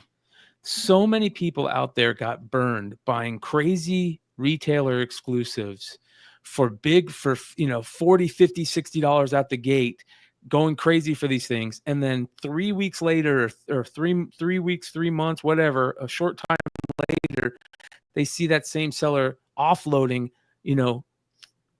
3 times the amount of those exclusives at $5 a piece. Yeah. And that killed, to me, that killed a lot of that, new interest that we were seeing from, let's be honest, I think a lot of new comic book guys were coming over from the card world and trying to see that. But man, when you see something like that happen and you're like, I just paid $60 for this, I'm being told that it's probably, I'm thinking that it's going to go up in value, and 3 weeks later they're selling them for $5 a piece, and they can't offload them. That's the type of stuff that we have to kind of also look at in the comic book industry as a big way. I'm going to touch base with you again later tonight about the collecting selling mindset shift, but I know Mickey wants to get to the next subject, so I'll put a pin in that and I'll be back at you about that. Mickey, what you got? We can come back and do final thoughts and bring that up, but I think it's interesting, whether or not investing will be back or how values will, affect the comic book market. But one thing that I think will still affect the comic book market, whether it be, due to FOMO and speculation, or maybe in a bigger way, are going to be the movies. The movies next year are a big deal, in my opinion. Now, we have 4 movies coming out. We have Captain America 4. We have Thunderbolts. But the 2 more important movies that I think that we really need to talk about, I want to focus on here, are going to be Fantastic Four for the MCU and Superman for the DCEU. And Fantastic Four, to me, represents, that first movie that the MCU is doing that is sort of like, hey, we're washing our hands of Phase 4, because Captain America 4 and Thunderbolts are still of that era, so they might have issues. But Fantastic Four sort of represents, okay, what we're going to get with Avengers. And then obviously Superman, DCEU, James Gunn, new direction for DC. So let me go to Brian here on this one. And I guess my question to you is this. If these movies are bad and they flop, how detrimental is it to comic book collecting? Huge. Do Massive. movies even matter for comic book collecting? So anymore? here, what do you think? I would probably have said they don't matter if you would have asked me this, a couple months ago, as much as they do. But I'll tell you what, man, after seeing that Superman trailer, I don't know if there was a person like in my family or my friends that wasn't into comics that saw that and was just stoked for it, super stoked for it. I want to see that. I want to find out more about that character. What's up with the dog? What's up with Crypto? Like, very, very nostalgic. Everything about that trailer. That might have been one of the best trailers I've ever seen for comic book movies. And that was a major turning point in where I said, okay, for the longest time, I think that movie Spec and TV Spec was dead, completely dead.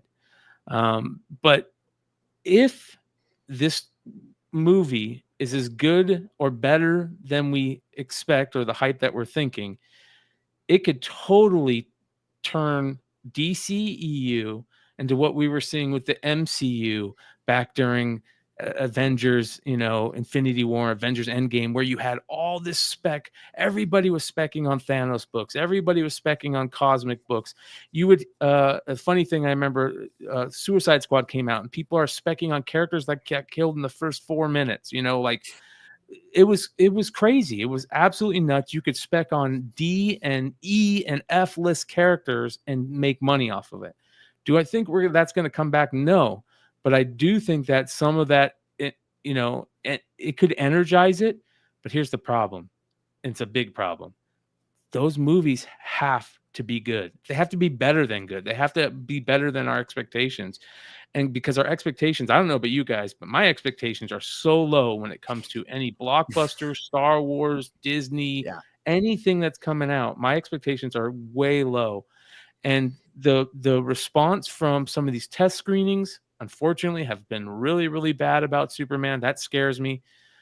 But I'm gonna cross my fingers and hope that it, like you said, if it does do well, I think it totally energizes that spec in the community. Not as high as it was, but it'll definitely energize it from where it is now. It's dead right now. Yeah. Anyone else? How detrimental or how important are these movies as they relate to comic books? I know people don't like to know that FOMO gets driven in comic sales and stuff like that. But even outside of it, isn't it an important sort of symbiotic relationship that it's just a cultural thing that is obviously important for the industry for these movies to be successful? I was just talking to a friend tonight about that. And I was talking about how my investing thesis, whatever you want to call it, with comics had generally been like, Disney likes to make money. Disney knows how to make money. And as long as they keep making these movies that keep people interested in the characters, I don't really care about the little spikes here and there based on a movie, but it's it's keeping those properties in people's minds. Then great. That is great for comics and all that in general.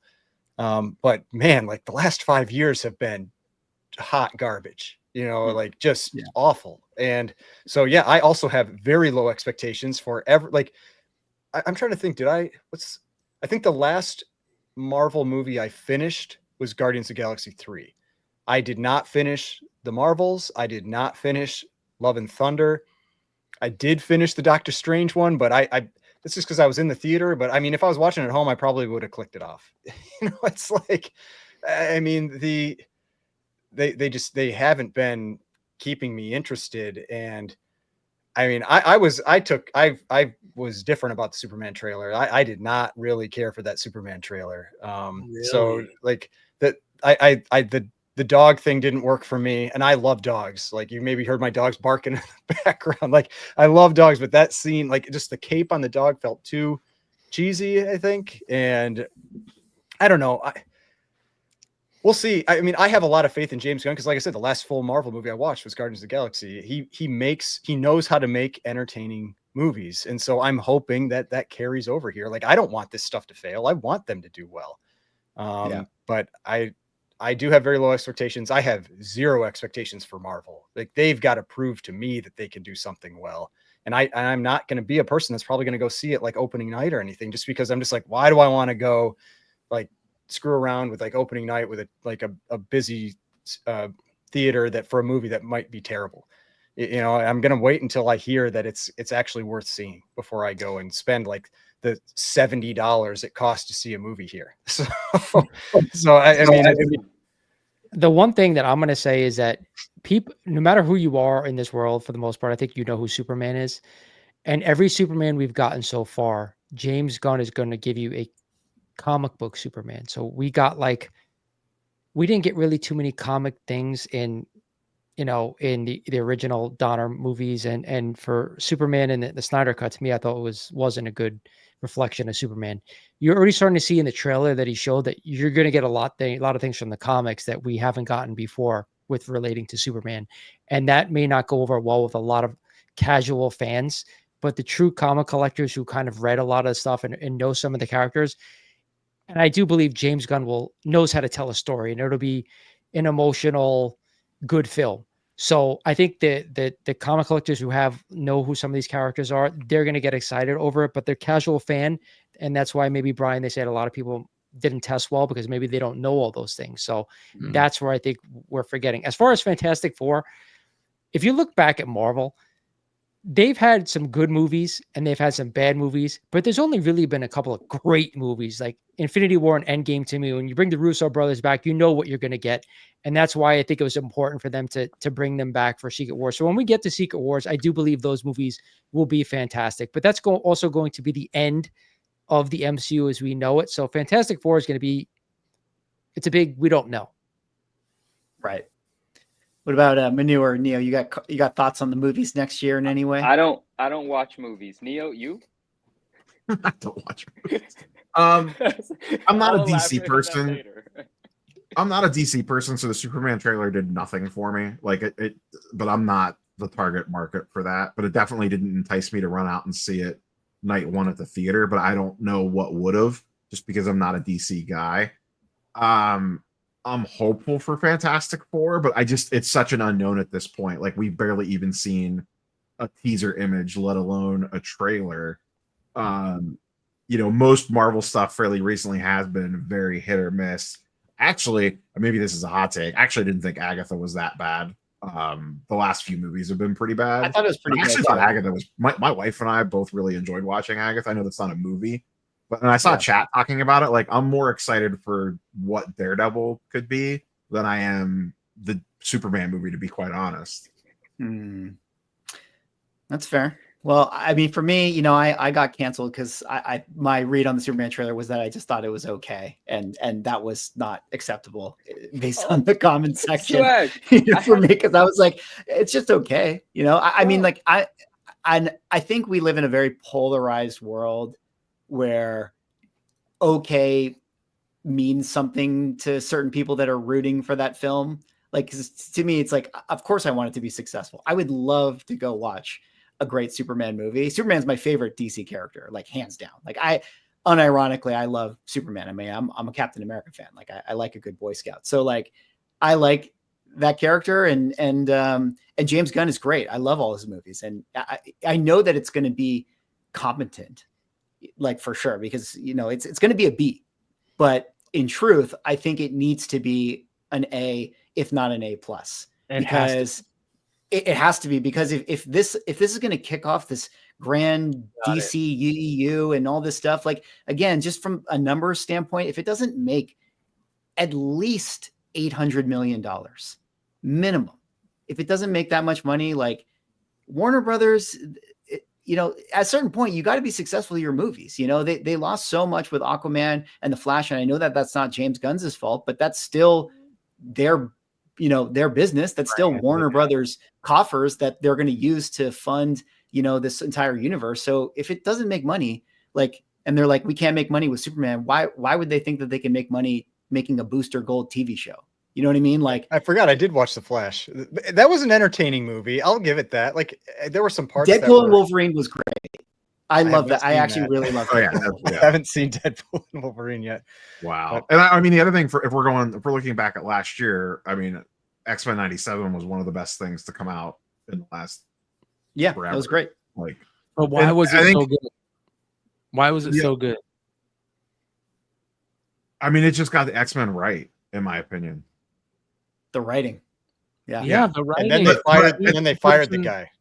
Yeah, So- idiot. Yeah. It's like the same thing they did with James Gunn. Like like they just they don't. That's been the problem. I almost wonder, does this year matter that much for Marvel in the long term? Because even if the stuff that comes out this year is meh, if they nail the X-Men, that's really all they need to do. Because that's the future of whatever the cinematic universe is going to be. Like, the Avengers are going to start to move to the side, and it's going to be the mutant era. Yeah. Because that's Well, where it's headed. it seems do they clear to learn me that lessons from X-Men 97? Do they look at how successful 97 was, and they still have time to pivot on whatever they're going to do with live action? Do they look at that and go, okay, this really worked for people, we need to double down on this in live action? yeah, maybe. I know no one wants to hear the opinion of someone that just said that they don't watch movies, but I just want to say, I mean, historically, I've watched some, and you guys can correct me. I remember enjoying every Superman movie I've ever watched. So eventually, I'm going to watch this new one coming, and I feel like I'll probably enjoy it. That's my prediction. I cannot say that for Marvel movies that I've watched. I've fallen asleep. Some of them have just been nonsensical. I watched this Madam Web. Sure, I watched it. It was crap, like everyone said, and that's what I anticipated. But I was like, I'm eating a pizza 2 nights in a row. I'll let this play until it's over.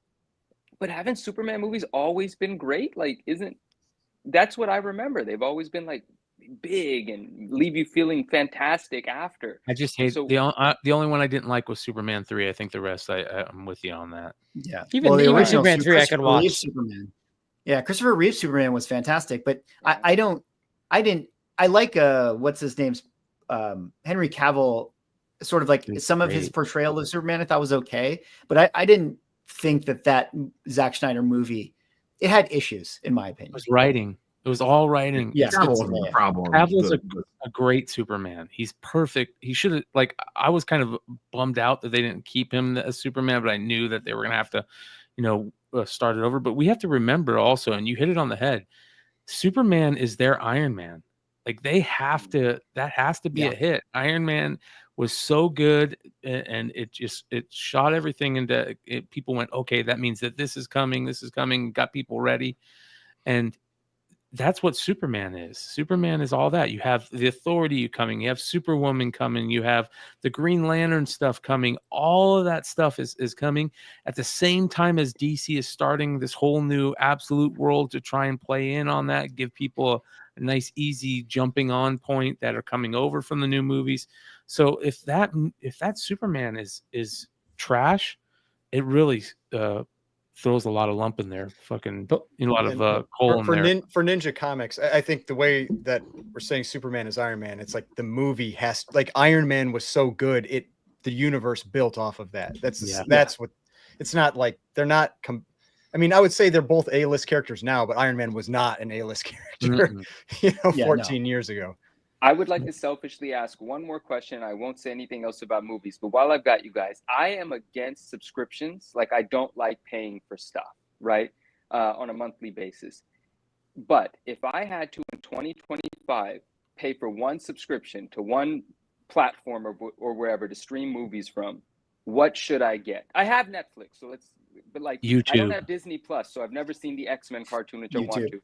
Yeah. Wait, just to get rid of the advertisements, or they play movies on YouTube? Get rid of the advertisements. Go jump on YouTube. You don't need anything else. I watch more YouTube than TV at this point, for sure. Yeah, so you guys just said, forget Amazon, forget movie streaming services. The real value is getting rid of ads. I think the answer to that question for real is HBO. I think that's probably it's HBO or Disney Plus. It's one of those two. So YouTube trumps most of all because it's adding the most value to my daily life. But if I had to go entertainment, where to spend a couple hours watching something, HBO second to that, Disney Plus. I mean, that's my vote. Like I'm in. me, Okay. for me, it's Crunchyroll because I love anime. So that's the thing. I Okay. spend a lot of time on there.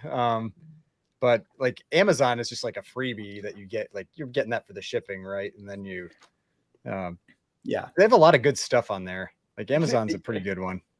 OnlyFans has been mentioned in the chat. Nothing says 9.9. Accept your GPA account. Secret. I use a friend's GPA account. He knows it. For 3 years, I've been using his account, but I've gotten away without paying for the pricing service. Grateful to my friend. Thank you. Anyway, well, I'll just end this topic with this. I mean, it's funny you said you don't like subscriptions. I know that this is a controversial take, but I kind of have that.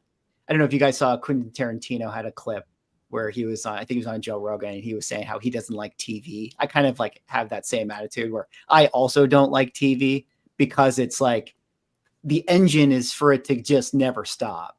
You know, it's like if there's a mini series, then cool. There's a start and there's a stop. But like if it's like a TV show, you're always the victim of your own success, where it's like, oh, we're successful, so that means we got to keep the story going, and you're just like on this treadmill and it never wraps up. I much prefer movies, which is why I'm excited about Superman, Fantastic Four, because there's I guess it's a superhero universe, but in theory, there's an end to the movie. But I am interested in Fantastic Four in so much as, based on what I know a few people that work at Marvel, in their studio system. And to me, I'm just curious if they have the ability to make a great movie anymore, like in the building. Like, can they actually do it? Like, I'm sure, kind of like Mighty, what you were saying, like the Avengers is going to be great. The name brand alone is going to, and Robert Downey Jr.'s face is going to pull in people, and that's going to be successful. But I'm just curious if they have the ability to manufacture a great movie. And I really like Deadpool and Wolverine, and maybe that was an anomaly. So I would just like to see like that second sale to confirm that they have it in them, but I don't know if they do. Did you watch Penguin? All right. Yeah. Has What's everyone that? here saw Penguin? Did you watch I'm Penguin? jealous. Excellent. Dude. I heard it was good. I watched do the need to first watch couple it. and I loved it. And I just, for some reason, I haven't gone back to It's so finish good. it. But yeah, I'm not I a DC really guy, like it. and it's so good. Yeah. All right. Well, really quick, as kind of a last topic before we kind of wrap it up and give final thoughts and grab brag and lightning round and all this, I had to just bring this up one more time because Mr. Drama Man is here himself, Brian McClay, famously for Drama Alert. We're going into 2025, and we already kind of talked about 2024 drama, and it's kind of impossible to predict what's going to happen because that's what drama is. It just something happens and then it pops off. But I guess let me frame it like this: as someone who has been following the drama and does segments on it, and you're going to have to do segments on it in the future, tell me what you think people are going to be interested in when it comes to drama next year. And what I mean more specifically is, we've kind of had conversations where you've shared with me, and I think I can share this, is like, some people after a certain point are kind of like, all right, we get it. Like, we kind of got the drama and stuff, but there's still elements of drama that are important to talk about from time to time. So what drama do you think is relevant, will be relevant next year? Like, is the interpersonal drama between content creators, is that still going to be a thing? Or is drama like when I make a video where I say no comic book is rare, and then Mighty responds to me, and then Comic Collector Dad responds to me, and it's like, or Journo, responds to my Marvel rivals, and it's like, it's kind of drama, but we're talking about a topic, not necessarily each other. Yeah, what's your thoughts on 2025 drama?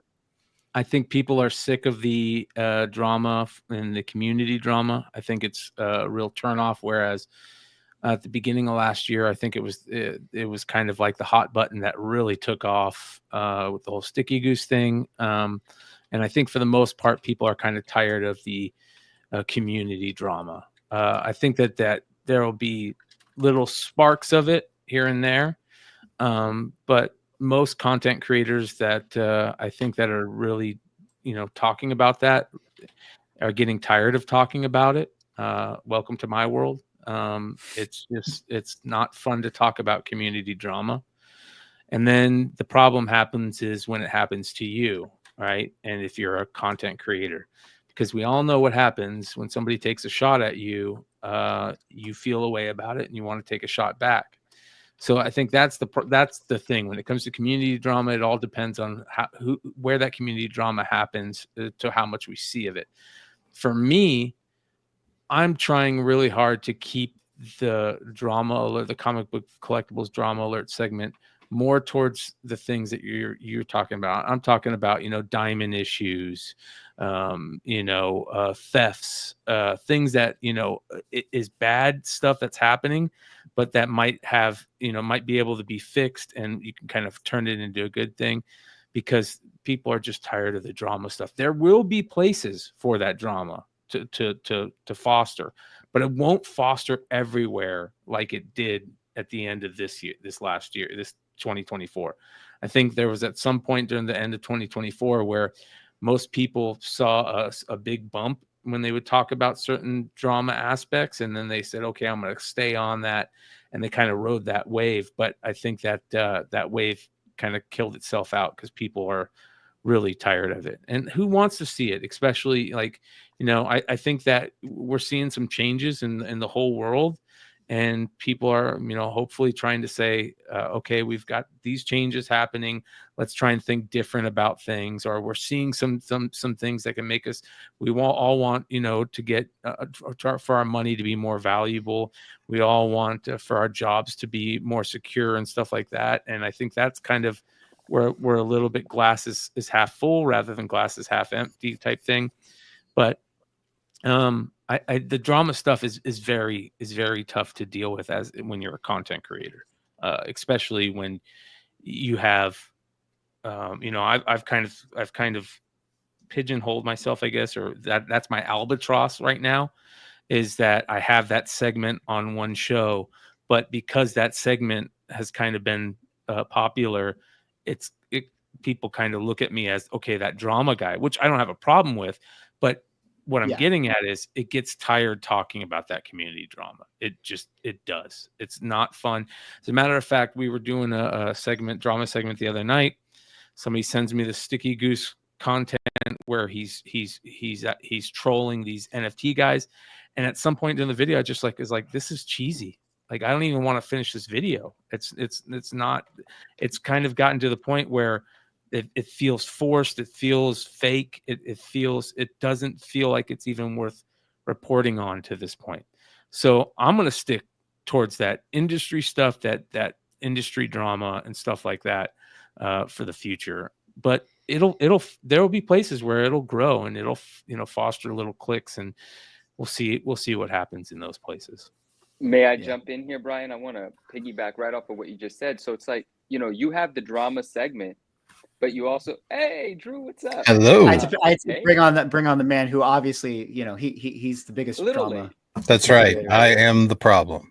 So you have the drama alert segment, but you have other things that are meaningful that go on your channel. You have other people that come into your environment. So if you get sick of it and you decide, I'm doing a bit too much of this is a drag, you can drop that. You're still great. You have content, your channel's still working, your audience is still there, right? And that's different from people that come into listen, I'm just speaking from what I've observed, and it just makes reasonable sense, I guess. But let's say someone wants to jump into the content creating game, and everyone's quick to say drama gets clicks, drama gets views, but be careful what you're setting yourself up for. Because once you get a taste of that, you now have to perpetuate it. And sometimes you're going to be forced to manufacture it. And all you're doing is surrounding yourself with shit. You just miserable stuff all day, every day, so that you could produce content for people that are seeking some entertainment. What you're not establishing is any loyalty with an audience, because they can see a car wreck anywhere. So they don't care if you come or go. By the time you get burnt out, you're gone. They're on to the next person trying to catch the numbers wave. But none of the numbers ever get big enough to become meaningful. None of them ever make anybody any real money. So you've surrounded yourself with negativity for a vanity metric that you're going to get sick of and drop the ball anyway. And some new guy's going to come in, or gal, to perpetuate the BS, right? So what's your objective when you're entering content creation? What's your long game? Think about that. Thinking about drama as a way to get views is short term, and you're not building a foundation. Terrible steps in the direction of being a long-term content creator. You have established something very different. You can dabble in drama aggressively or not. You're still solid. Other people coming new, if you just whip up a drama channel, you're gone in a couple of days, man. That's an exaggeration, but you're not here to stay. Yeah, you're 100% right. 100% right. Yeah. Anyone else got anything to say about drama in 2025? Nope. Well, I'm sure there's going to be lots of CGC things if we count that The as grading drama, drama is going to be huge PSA in and all that stuff. 2025. Yeah, and that's what we Yeah. talked about yesterday. It's like we didn't really classify that as drama so much. It's more No, I've been accused so many times of like, oh, like, you know, Swag, you just talk about drama and all this stuff. And I'm like, wait a minute. Don't. Like, I think that there's such a difference. You know, I think it, you know, again, it's the quote, like the small minds talk about people, medium minds talk about events, and big minds talk about ideas. And I think that if you are doing interpersonal content beef with people, that's just reality TV. It's fun. I love it sometimes, you know, but I don't want to exist in it. Like you were saying, Manu, if you stare into the abyss stares back, you know, it's bad Right. for your energy, Mhm. you know? So, but then, you know, if you're talking about CGC, you know, this is like an event, this thing happened. That's kind of like a elevated form of drama. And then ultimately what we're doing here, you know, which is trying to unpack these ideas in a very detailed way amongst all of us. You know, I think that that's us trying to keep it elevated. And even though we're getting into sort of juicy topics that you could quantify as drama, I think that, you know, this is the best way to, you know, talk about it. Cause I think it's We still interesting. bring value, Swag. Drama, Yeah. but value. We'll reflect on the drama to bring value, to move some conversation forward, you know, for sure. Absolutely. The All right, companies well- do enough dumb shit that you don't need to go after Yeah.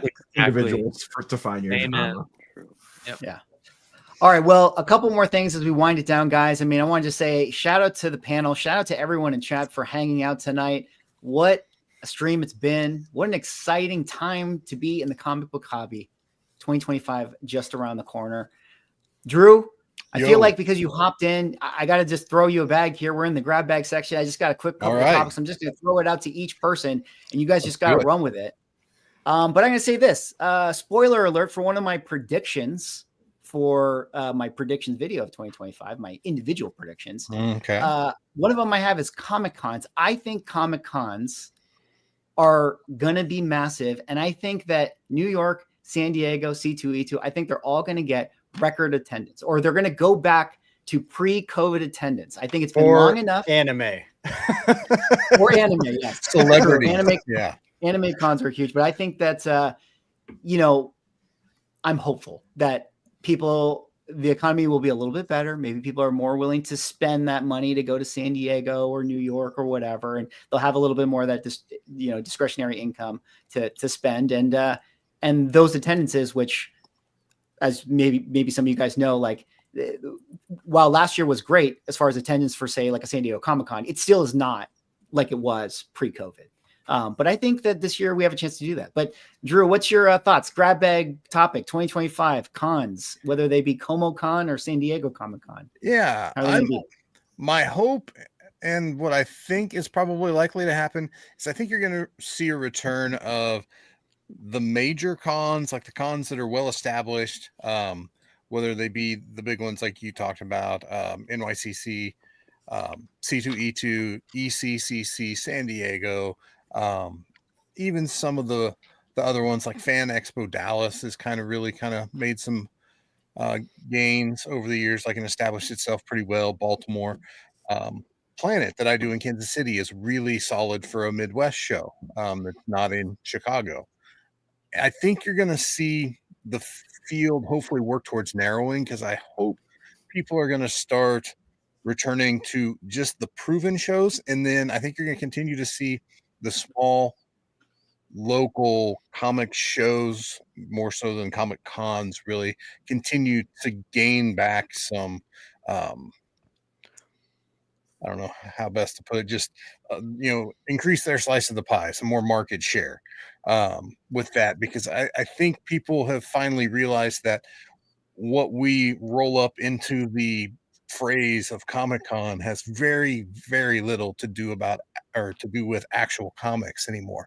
So unless you're into celebrities or you're into anime or, crafting stuff that's nerd related, an actual Comic-Con, like big major comic convention, isn't going to do you all that much if you're just working on building out your run of ASM or Batman or whatever, unless you're looking for something that's really, really, really huge, like major key level, and you want to buy it in person.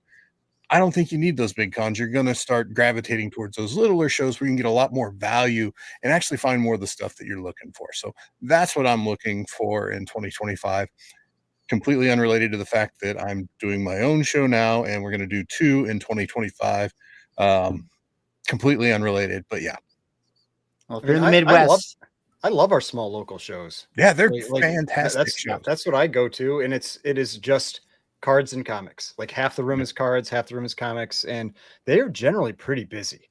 Like they have a good number of people showing up.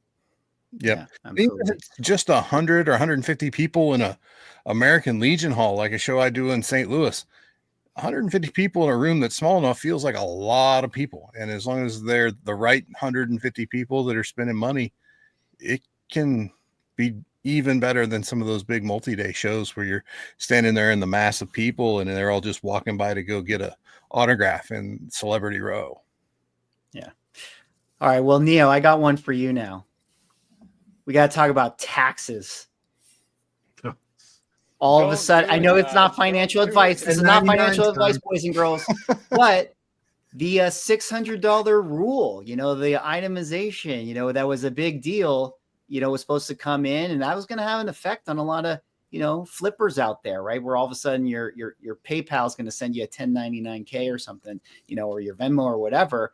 We're not going to get the $600 rule yet. They keep punting it, but this year we're getting $5,000 down from $20,000. I know you mentioned the tax thing to me, and this is why I'm going to hand it off to you. But what do we got to know, Mr. Accountant? Hashtag not an accountant. The best thing you should know is talk to an actual CPA. Number one. 2, it's a $5,000 rule now, and it is in effect for 2024. So if you took in $5,000 or more on eBay or PayPal, you are getting a 1099, and you better know how to handle that when you get it. It's coming. You cannot avoid it. Well, I guess if you're just on all cash, you can, but that's pretty hard to do in 2024/2025 unless all you're doing is setting up at shows. But yeah, $5,000 limit, the 1099, the tax man's a coming. And if you're getting a 1099 and not reporting eBay income is one thing, but when you get a 1099 attached to it, that's a whole other bag of cats. So it's here. We'll see where it ends up settling. The $600 thing they keep punting. They're saying next year it'll be $2,500 and then it'll go to $600. I honestly don't think we ever see $600. I wouldn't be shocked if it stayed at $5K and sits there. That seems like a more realistic number. $20,000 was a bit ridiculous, to be fair, but no, $600. Man, let's petition back for $20K, please. The one thing I will say, the other thing with the $20K number was it was $20K and a certain number of transactions. A lot of people would hit the $20K number, but scoot under the number of transactions if you just sold big stuff. Wait, So both of them had to apply? Back in the day, it used to. Now, that is not the case. Yeah. Got it. It's also, I will say, and again, not financial advice, but from my, my CPA that I wish was my CPA, who is Clear Value Tax, a wonderful YouTube channel that I watch basically every video he ever makes. But he did say that, it's per platform, the $5,000 rule. So you can do like $4,999 on PayPal, and then you could do like $4,999 on Cash App, and then you do the other thing on Venmo, and you could still be under it. So there's a little tip, tips and tricks. Yeah. All right. Well, next up here, let me go to Brian. I want to hear about original art going in next year. Ooh. I thought that this last year was like a lot of people kind of moving into original art.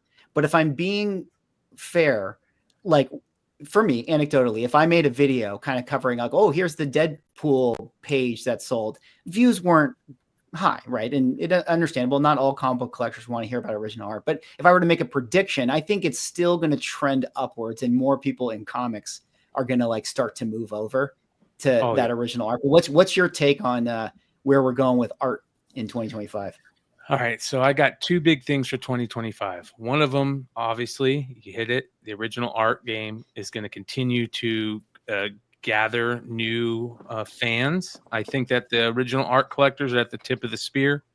I think those guys are thinking. I think most of them think the way that we used to about comics, where it was about collecting and a little bit of investment, because I think that original art is one of the few things in the comic book world that is actually rare enough to be an investment these days. So I think that's a huge thing. I also think that you have cons like OAX Con, the Collector Con. You have all these cons that are built around more like those rare things like original art, not just comic art. We're talking anime art, video game art, all kinds of any type of original art around nostalgia based things, toys, collectibles, cartoons, whatever. Animation cells. Yeah, Heck yeah. those are all major hitters. Rest in peace to Mikey, who was one of the guys who got me it's really looking at original art and stuff like that. And I think that he was like way ahead of the game when it came to that type of thing. So even the stuff that he was saying 2 years ago, I think you can still go and listen to him and see those type of things happening next year. So I think that's a huge deal. And the other problem with that original art is you have less and less guys who are traditional anymore. So the original art is even more rare, right? Which is crazy. The other big thing that is crazy to me that I hear a lot of people not talking about is crowdfunding. And I put it in the chat. I think that crowdfunding in comic books, it's been a thing for a while, but it was more about, comic book people reading rather than collecting. And I think something happened this year, and I blame Mark Spears partly for it, but I think something happened where you had these small print runs of these IPs or these comic books that got, a little heat under them. And because the print run was so small that there was these huge flips being made. And you look at some of the stuff with Mark Spears that he's doing right now, those are the original Monsters Kickstarter. There was a Bride cover from the original Monsters Kickstarter, which was issue 7, I think, in the run. It was just a regular cover.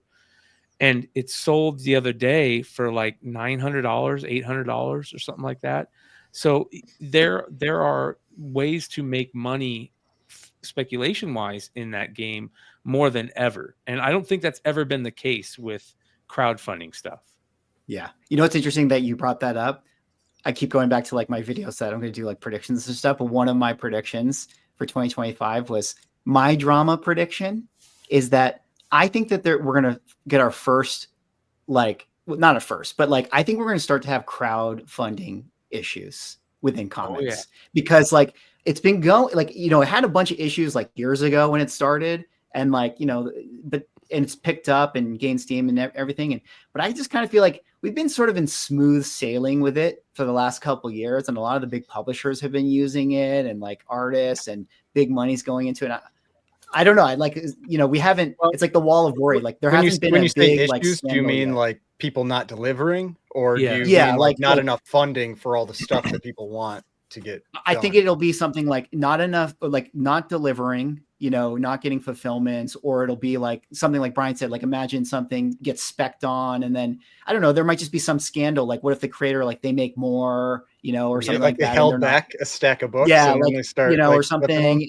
Or it's going to be they didn't have a something flamethrower to destroy the overprint, goes downhill from there. I don't know if you guys heard. Or even if imagine if Marvel starts to go oh, we're going to crowdfund the ASM current run because we're going to do a variant cover, and it's gonna be why are we crowdfunding you? You're a giant it's gonna be that. I think that's gonna start to be interesting. Did you see what Brian Pulido said the other day about starting his own crowdfunding? He's doing his own, he's gonna jump off a Kickstarter for the Coffin Comics stuff, and he's doing his own Coffin Comics crowdfunding, so all of his stuff's gonna be in-house. And if you guys don't think that Whatnot is thinking about doing a crowdfunding thing to do all their things, I totally see. We already see Dynamite. Shout out to Nikki Barucci. I saw him in the chat. We already see Dynamite, Skybound. Boom Studios jumped on, was the originator of it. They jumped on doing these crowdfunding when they're already a big publisher, because they can get so much more done through crowdfunding than they ever could, And So- it's already been a proven concept over like in toys. Like you've got Hasbro Pulse, you've got Mattel Creations. It's Amen. permeating collectibles beyond, Yeah.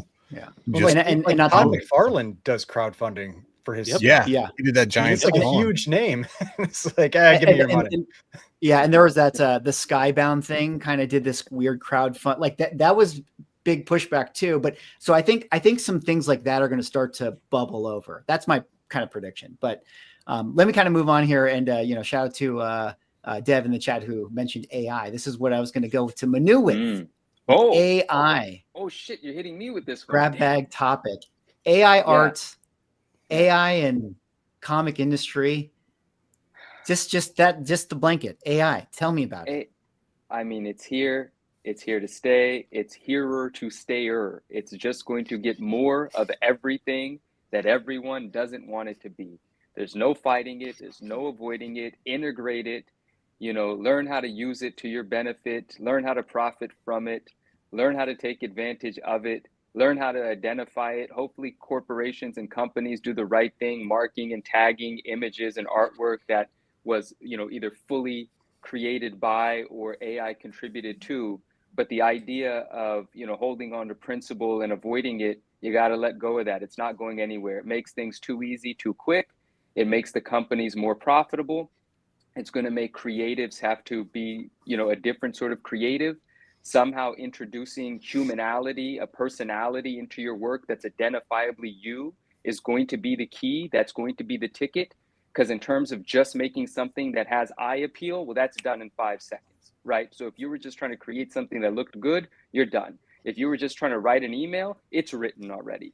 I said jokingly, AI has already written 2025. That's not that much of a joke, and it's a real thing. It's a real concern. I don't. Am I still here? 1 second, guys. You're there. Here. Skynet taking him out. See the AI I can now. still hear you. We can still all hear you here. Yeah. Perfect. Thank you. So I don't get into the specifics of it. Like, I'm not fighting any AI fights, I'm not taking anyone's side. I just know it's here and we just have to navigate that world or our world now in sort of a different way. Like, we have to find a way to appreciate the things that we don't mind being tainted by it, and then really celebrate the things that have nothing to do with it, guard those in a different fashion. But it's a new world and it's coming rapidly, right? And it's not just going to affect our space in comic books, but it's going to affect everything. What I do like, I like a lot of things about it, but there are things that I don't like about it as well. But what I do really love is it really highlights the things of old, right? It really makes the things that had nothing to do with technology so much more special. Historical pieces, things written a long time ago, old art, original art.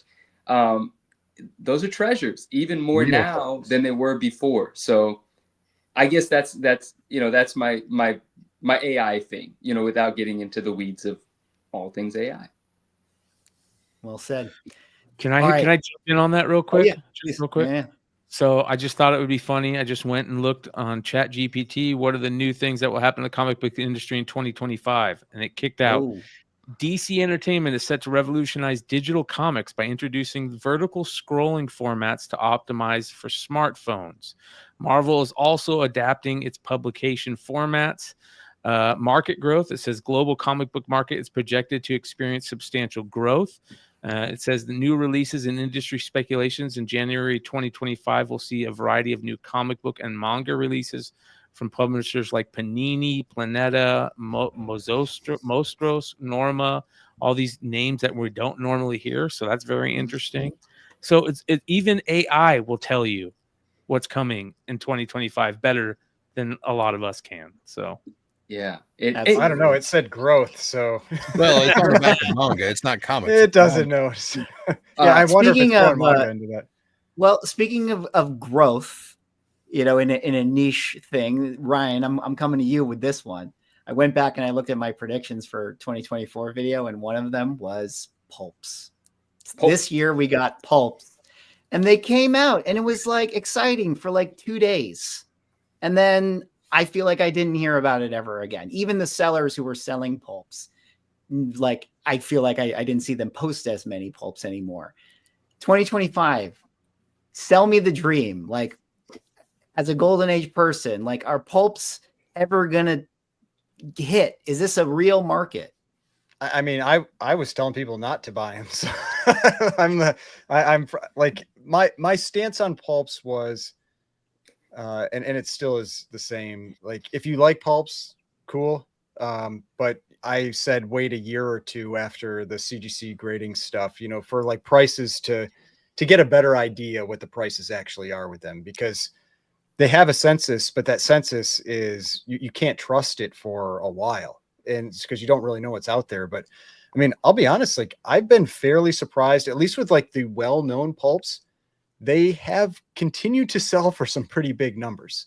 And so, I mean, like, cause one of the ones, I know you don't like this one, but I've always wanted the Batwoman, The Weird Tales and or whatever. and yeah, it we keeps, know. it Yeah, keeps yeah, having yeah. big numbers. And like, I was like, oh, Yeah. maybe this time it'll sell low, and it doesn't. And so, you know, like the big recognizable ones, you know, are probably, maybe they're stable. I don't know, but it's just, I feel like there's too much of an unknown with them that I would not be rushing out to buy those. And I agree. Like, we have been seeing like people really pushing them. And I wonder if they like moved through their inventory and now they don't have them. And now it's like, all right, we're done with pulps now. I found a cache of Dave Stevens books and forgot about I mean, Yeah.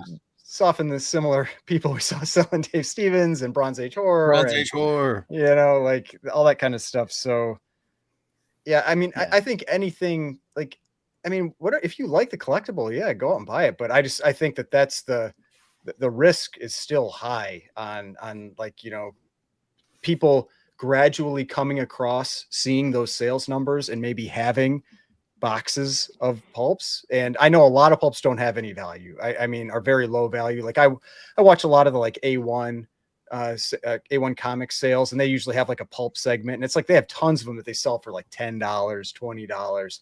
A lot of them are that.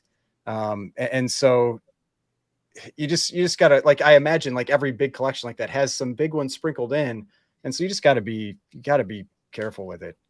I would not rush into it if you want them. And, you know, every once in a while I'm tempted to bid. Like I can't remember if I bid or not. Like I went after that. I was interested in that Shadow #1, the first appearance of the Shadow. Like that was a cool one for sure. It's like, that's like super rare. It's like the, you know, kind of like the precursor to Batman. Like there's something pretty cool about that. But generally I'd be pretty cautious with a lot of that right now. Yeah. Well, we'll see if you know, pulps make a push in 2025 in any kind of way or become a story.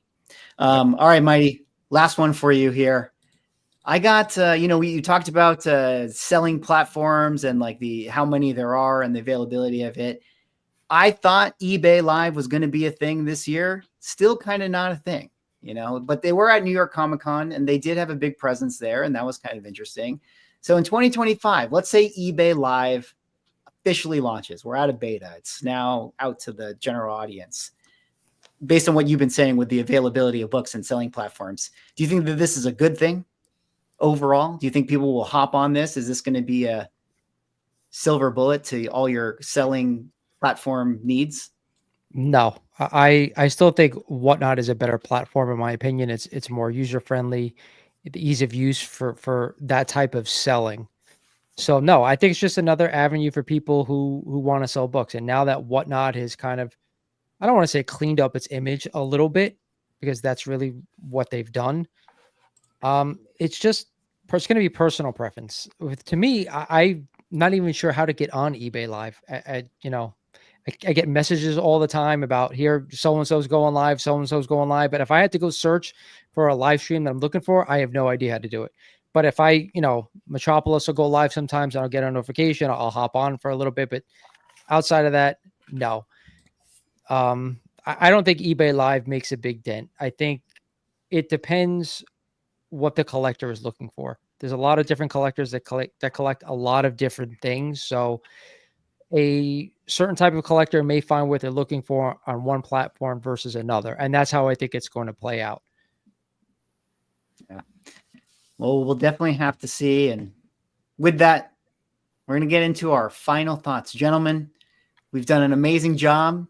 We've gone for almost 6 hours of content in 2 days. You know, it's been incredible to hang out with you guys. I feel honored and lucky to have amazing friends and colleagues in the comic collecting hobby. And I can't wait to continue it with you guys in 2025. And shout out to everyone in chat for hanging out with us here tonight. Fellas, think of all the videos words? you can cut from this. You know, you won't have to make Oh my content God. for Yeah, a this is month. 6 months of Good content. Guys, I'm going to go on Sure. vacation all of January, and you guys can just rewatch these segments again and again. Feed this to an AI engine, and you're good to go. That's Yeah. dude. They literally have that. It's called Opus Clip. I use it all the time. Yeah. Yeah. You know what's interesting? I can't I'm looking forward. Like, imagine if I could just drop my entire catalog into like an AI machine, and you can just replicate me. Just be like, just do a video that I would do. You know, Mhm. just some video, especially if it's like an evergreen video. You know. Anyways, any final thoughts for you guys going into next year? Any resolutions? I need to be better about listing books regularly for sale. Yeah. I have been so bad about that. Like I don't know. I've had other things I've been focusing on, and so that's definitely been one of the big ones that's fallen to the side of the road. But that's probably my comic resolution for the sales side of things. Like I'd be interested because I saw someone comment on this on yesterday's. They said like, what collecting goals did you accomplish in 2024? And so I'm trying to think like, what would I be going for in 2025? I usually never like to talk about books I'm interested in, because then it's just like you create more competition for yourself. But yeah, like early detectives, those are always I think those are my goal. Like that's what I always like to look for. And so I just kind of like, I scan through every auction I can and look for that kind of stuff. That's why I never win any. This is not my final thought. I want to contribute something else, but Ryan mentioned eBay. I don't do enough selling on eBay, so why not get more? I do very little selling on eBay. But speaking of, someone did just make me a $600 offer on a 9.6 Wizard One newsstand. If you're in the chat, the last sale was $675. I don't want to accept that offer on eBay. Message me on Instagram and I'll take $600. Back to someone's final thoughts, please. Anybody else have any I'll business add it to my propositions 1% they'd like to on that. make? What happened? Oh, I was just ribbing you for trying to make deals here on the stream. I'm sorry. I You know, never stopped. actually, you know what's so funny about that is like I've definitely had people message me on eBay and been like, "Hey, love your YouTube channel. Like, would you take this offer?" And I'm like, "Well, No. I can't say anything. You know, like I can't. I wish there was some magical phrase. We should all invent a magical phrase that permeates in the comic community. That's like, hey, find me here instead." I get those a lot, and I'm like, yeah, I cannot respond to No, this. there like is eBay one. I can't say it here though, because if it becomes too common, it's going to get flagged as well. There is a sure shot way to get them to Instagram. There is a phrase that does not get flagged. I'll tell you later. Oh, I'm going to ask you about that later. Yeah. Okay. All right. Well, other than eBay hacks, anyone have final thoughts? I don't know if this is a hot take, but I think this is something we've discussed in phone calls. I think 2025 could be the year that the comic community enters the gambling space. They teased it with the X-Men packs and some other stuff. I think between that and I'm still waiting, and I still think at some point in time it's coming. Someone's going to figure out the mystery pack game and take it to another level like we have on the sports card side of things. It's kind of in Whatnot though. Like I watch Pop Comics every once in a while, and he buys a lot of stuff on Whatnot where it's like you're picking like a number, like there's like a bunch of different like packs of comics that are up there, and like some of them are hits and some of them aren't, and like he kind of has I feel like that's kind of there. That's kind of it, but I feel like it hasn't caught. Like in the sports card side of things, literally they're called repacks instead of mystery boxes. They are essentially keeping the entire market afloat right now. That's how big of business it is. It dominates the sports card market. It's single-handedly driving up prices on things in the secondhand market. And I just feel like someone's going to figure it out on the comic book side and lean into that gambling-like nature that a lot of us have in us. And maybe it's just a sports card thing. Maybe this is one of those things that don't cross over because gambling's kind of a little bit more ingrained in sports cards because of the pack-like nature. But I feel as humans in general, and Americans specifically, most of us, the gambling is everywhere now in the country. And I just feel like comic books have yet to crack that code, and look out when they do. Right. I'll say this along those lines. I think that you're 100% right on the money. Without getting too inside baseball and talking about who it is, there is somebody that's going to be putting together something on that type of level that I think is amazing, where not only are you getting like new product in it, you're getting, you have a chance to pull like, those killer grails in it, original art, where it's part repack, part new product. And if that hits and people talk about it like Whatnot, the Whatnot packs were talked about, I think that just sends it into a new stratosphere. And their name is Bryce Comics. I don't know. I mean, kind of was that a little bit. Yeah. Well, here's the problem with those mystery packs. Whereas in the card world, I don't know if repacks have as bad as a negative connotation that mystery packs in the comic world have, because I think so many people in those early Whatnot days, let's say the first 3 years of Whatnot or first 2 years of Whatnot, it was so mystery pack heavy and it screwed a lot of people. So I feel like when people think about mystery packs in the comic world, there's more of a negative connotation, and there's not as much as that in the card world. But I don't know, you would know that better, Neo. There definitely was in cards for a while, but the script has flipped on it as they have kind of modernized the product. I mean, there is literally companies that are going around spending hundreds, like tens of thousands of dollars at card shows, buying up inventory to then literally make their own professional repacks and professional packaging and selling those to Whatnot streamers to then open it almost like a box of cards from Topps. I mean, that's the extreme level that it's gotten to now. Like, there's sports card mystery packs that you could hit a $10,000, $20,000 Michael Jordan out of. So imagine buying into a Spider-Man mystery pack, mystery box, and the chase is an AF-15 1.5. So, I mean, that's I feel like that's kind of like what Torpedo was doing kind of early on in the pandemic with their mystery boxes. But it felt like this is why I was going to ask you, like, are card collectors okay not getting their value back? Because that seems like that's a big challenge on the comic side, is that people always want to like at least get their value, and you can't do that if you're going to have a big prize. Like, if you have a big prize, you've got to you can't get your value back. That's where the gamble comes in, and they'll structure them. So the way it'll work in sports cards, it'll be they'll present a floor value and the hit value. So let's say the floor value is $500, and let's say the top tier chase is $10K, and the buy-in price is $1,500. A majority of people are going to lose. Your floor value is a $500 book, but maybe your hit is a high grade Hulk 181. And they'll price it accordingly where they can profit off of it. And, some people are definitely going to lose in it, but not everybody is. Someone will hit big, and the chase for the big hit is what drives it. And usually the better ones, they'll put 50 for sale in a Whatnot live stream, sell all 50, and then open all 50 on camera, all in one whole kit and caboodle. So here's what the floor value is, here's what the ceiling value is. All 50 are being sold, all 50 are being opened. So there's less chance of back end shenanigans, because you're seeing. I feel like you have to do that, because so many people like question if like the hits actually went out, because that's how that okay, someone did hit a Hulk 181 in an 80 or not, whatever the chase is. But I just think it's driving so much money in cards that someone is going to figure it out. And I don't know if it's exactly the same as it works in cards or not. There's just so much money behind it right now that I just feel like eventually it's going to trickle down to this side of the world.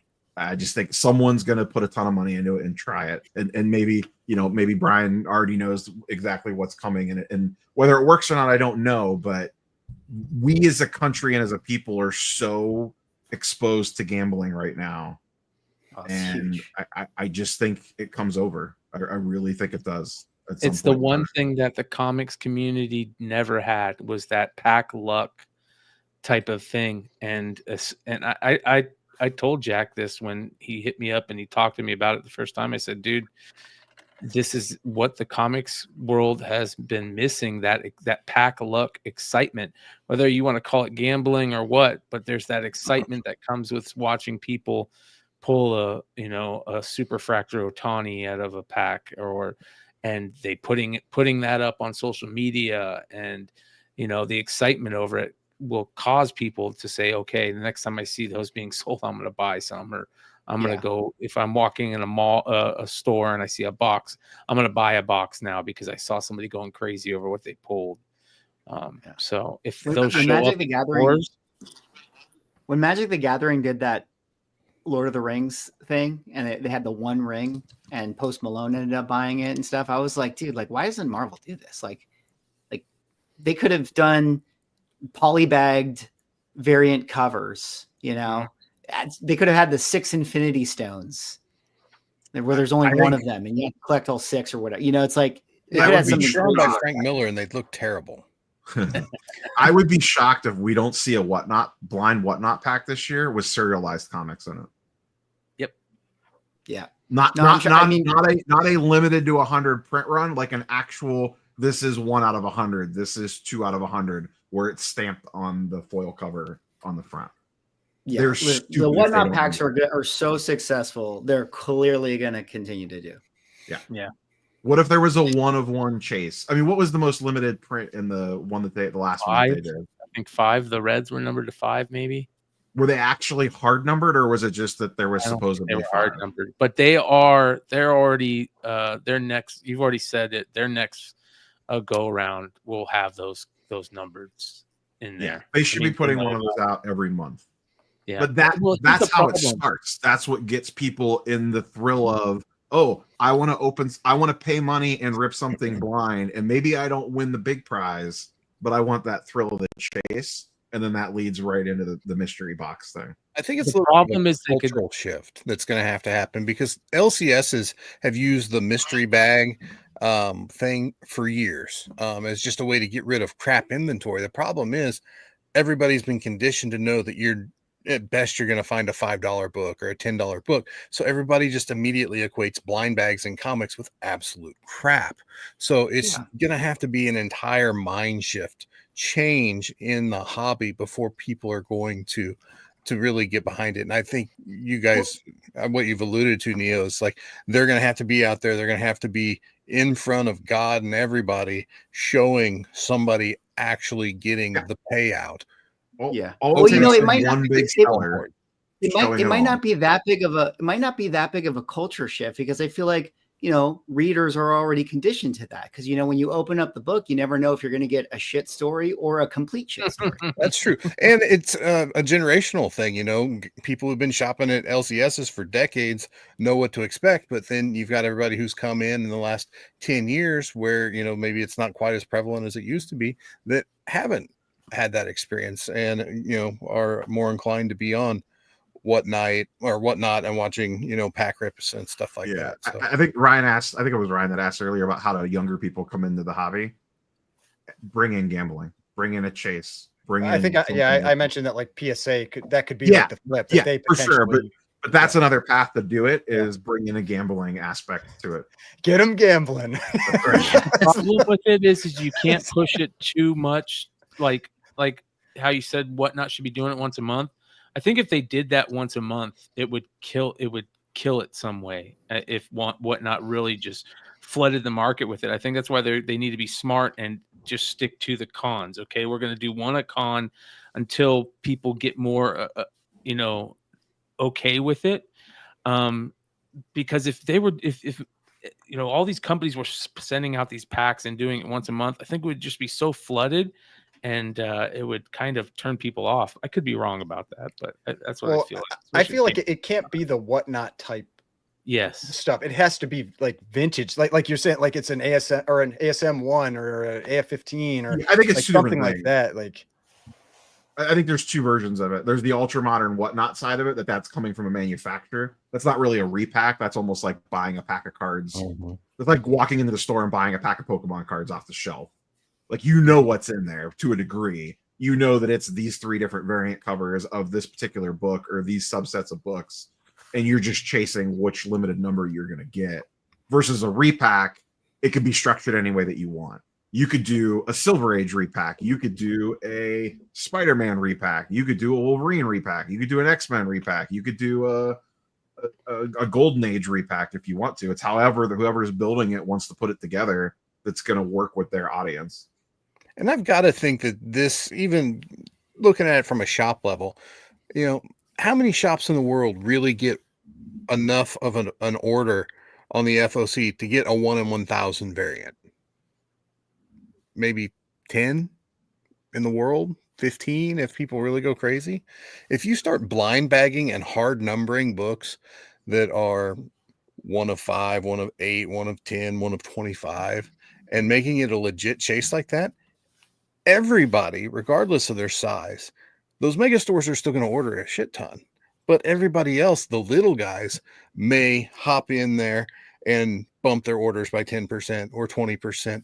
Especially if, you know, this catches in the market and people are excited about it. And then now you're not just relying on those 10 to 15 mega retailers to float your boat for your super rare books. You're getting everybody into the game. You got to think that that would be more lucrative for the publishers than just the flat, you know, 1 in 500, 1 in 1,000, whatever variant. So I want to give my final point, and I'm going to hop off because by me, I got to get up in like 5 hours. But Yeah, we got to wrap it up. Yeah.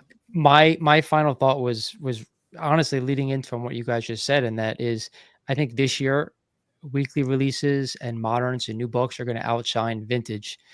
With all the uncertainty going on with CGC, with PSA, you know, joining the chat, you know, mid-year roughly. I think the first half of this year, maybe even 2/3 of this year, it's going to be new books, weekly books driving the market right now. And that's what I think the shift or the early timid portion of this year, if not most of it, is going to be with new books, people buying them as opposed to vintage. So I want to thank you guys for having me, but I got to get some sleep. So yeah, absolutely. Thank you, Mighty. Appreciate take care, you. guys. Good night, man. Yep. Well, 2 men are down. I think it's time we wrap up the stream. But gentlemen, thank you so much for hanging out tonight. Everyone in the chat, thank you for hanging out. We had like 260 people at a certain point, which was great to see. And Manu just jumped back on. Manu Perfect keeps- time to say goodbye. Right back. You know, He so refuses to give up. yeah. But gentlemen, thank you all again. Everyone's YouTubes and links are in the description. If you guys are not subscribed to everybody here, please do so. They make better content than I do. And for some reason, you guys tune into me. So don't tune into them instead. All right, guys. Thanks so much for watching. Emmy back Have there, a man. wonderful, safe New Year's. Use Ubers. And we'll see you in 2025. See you. Peace out. Gable on some comic books.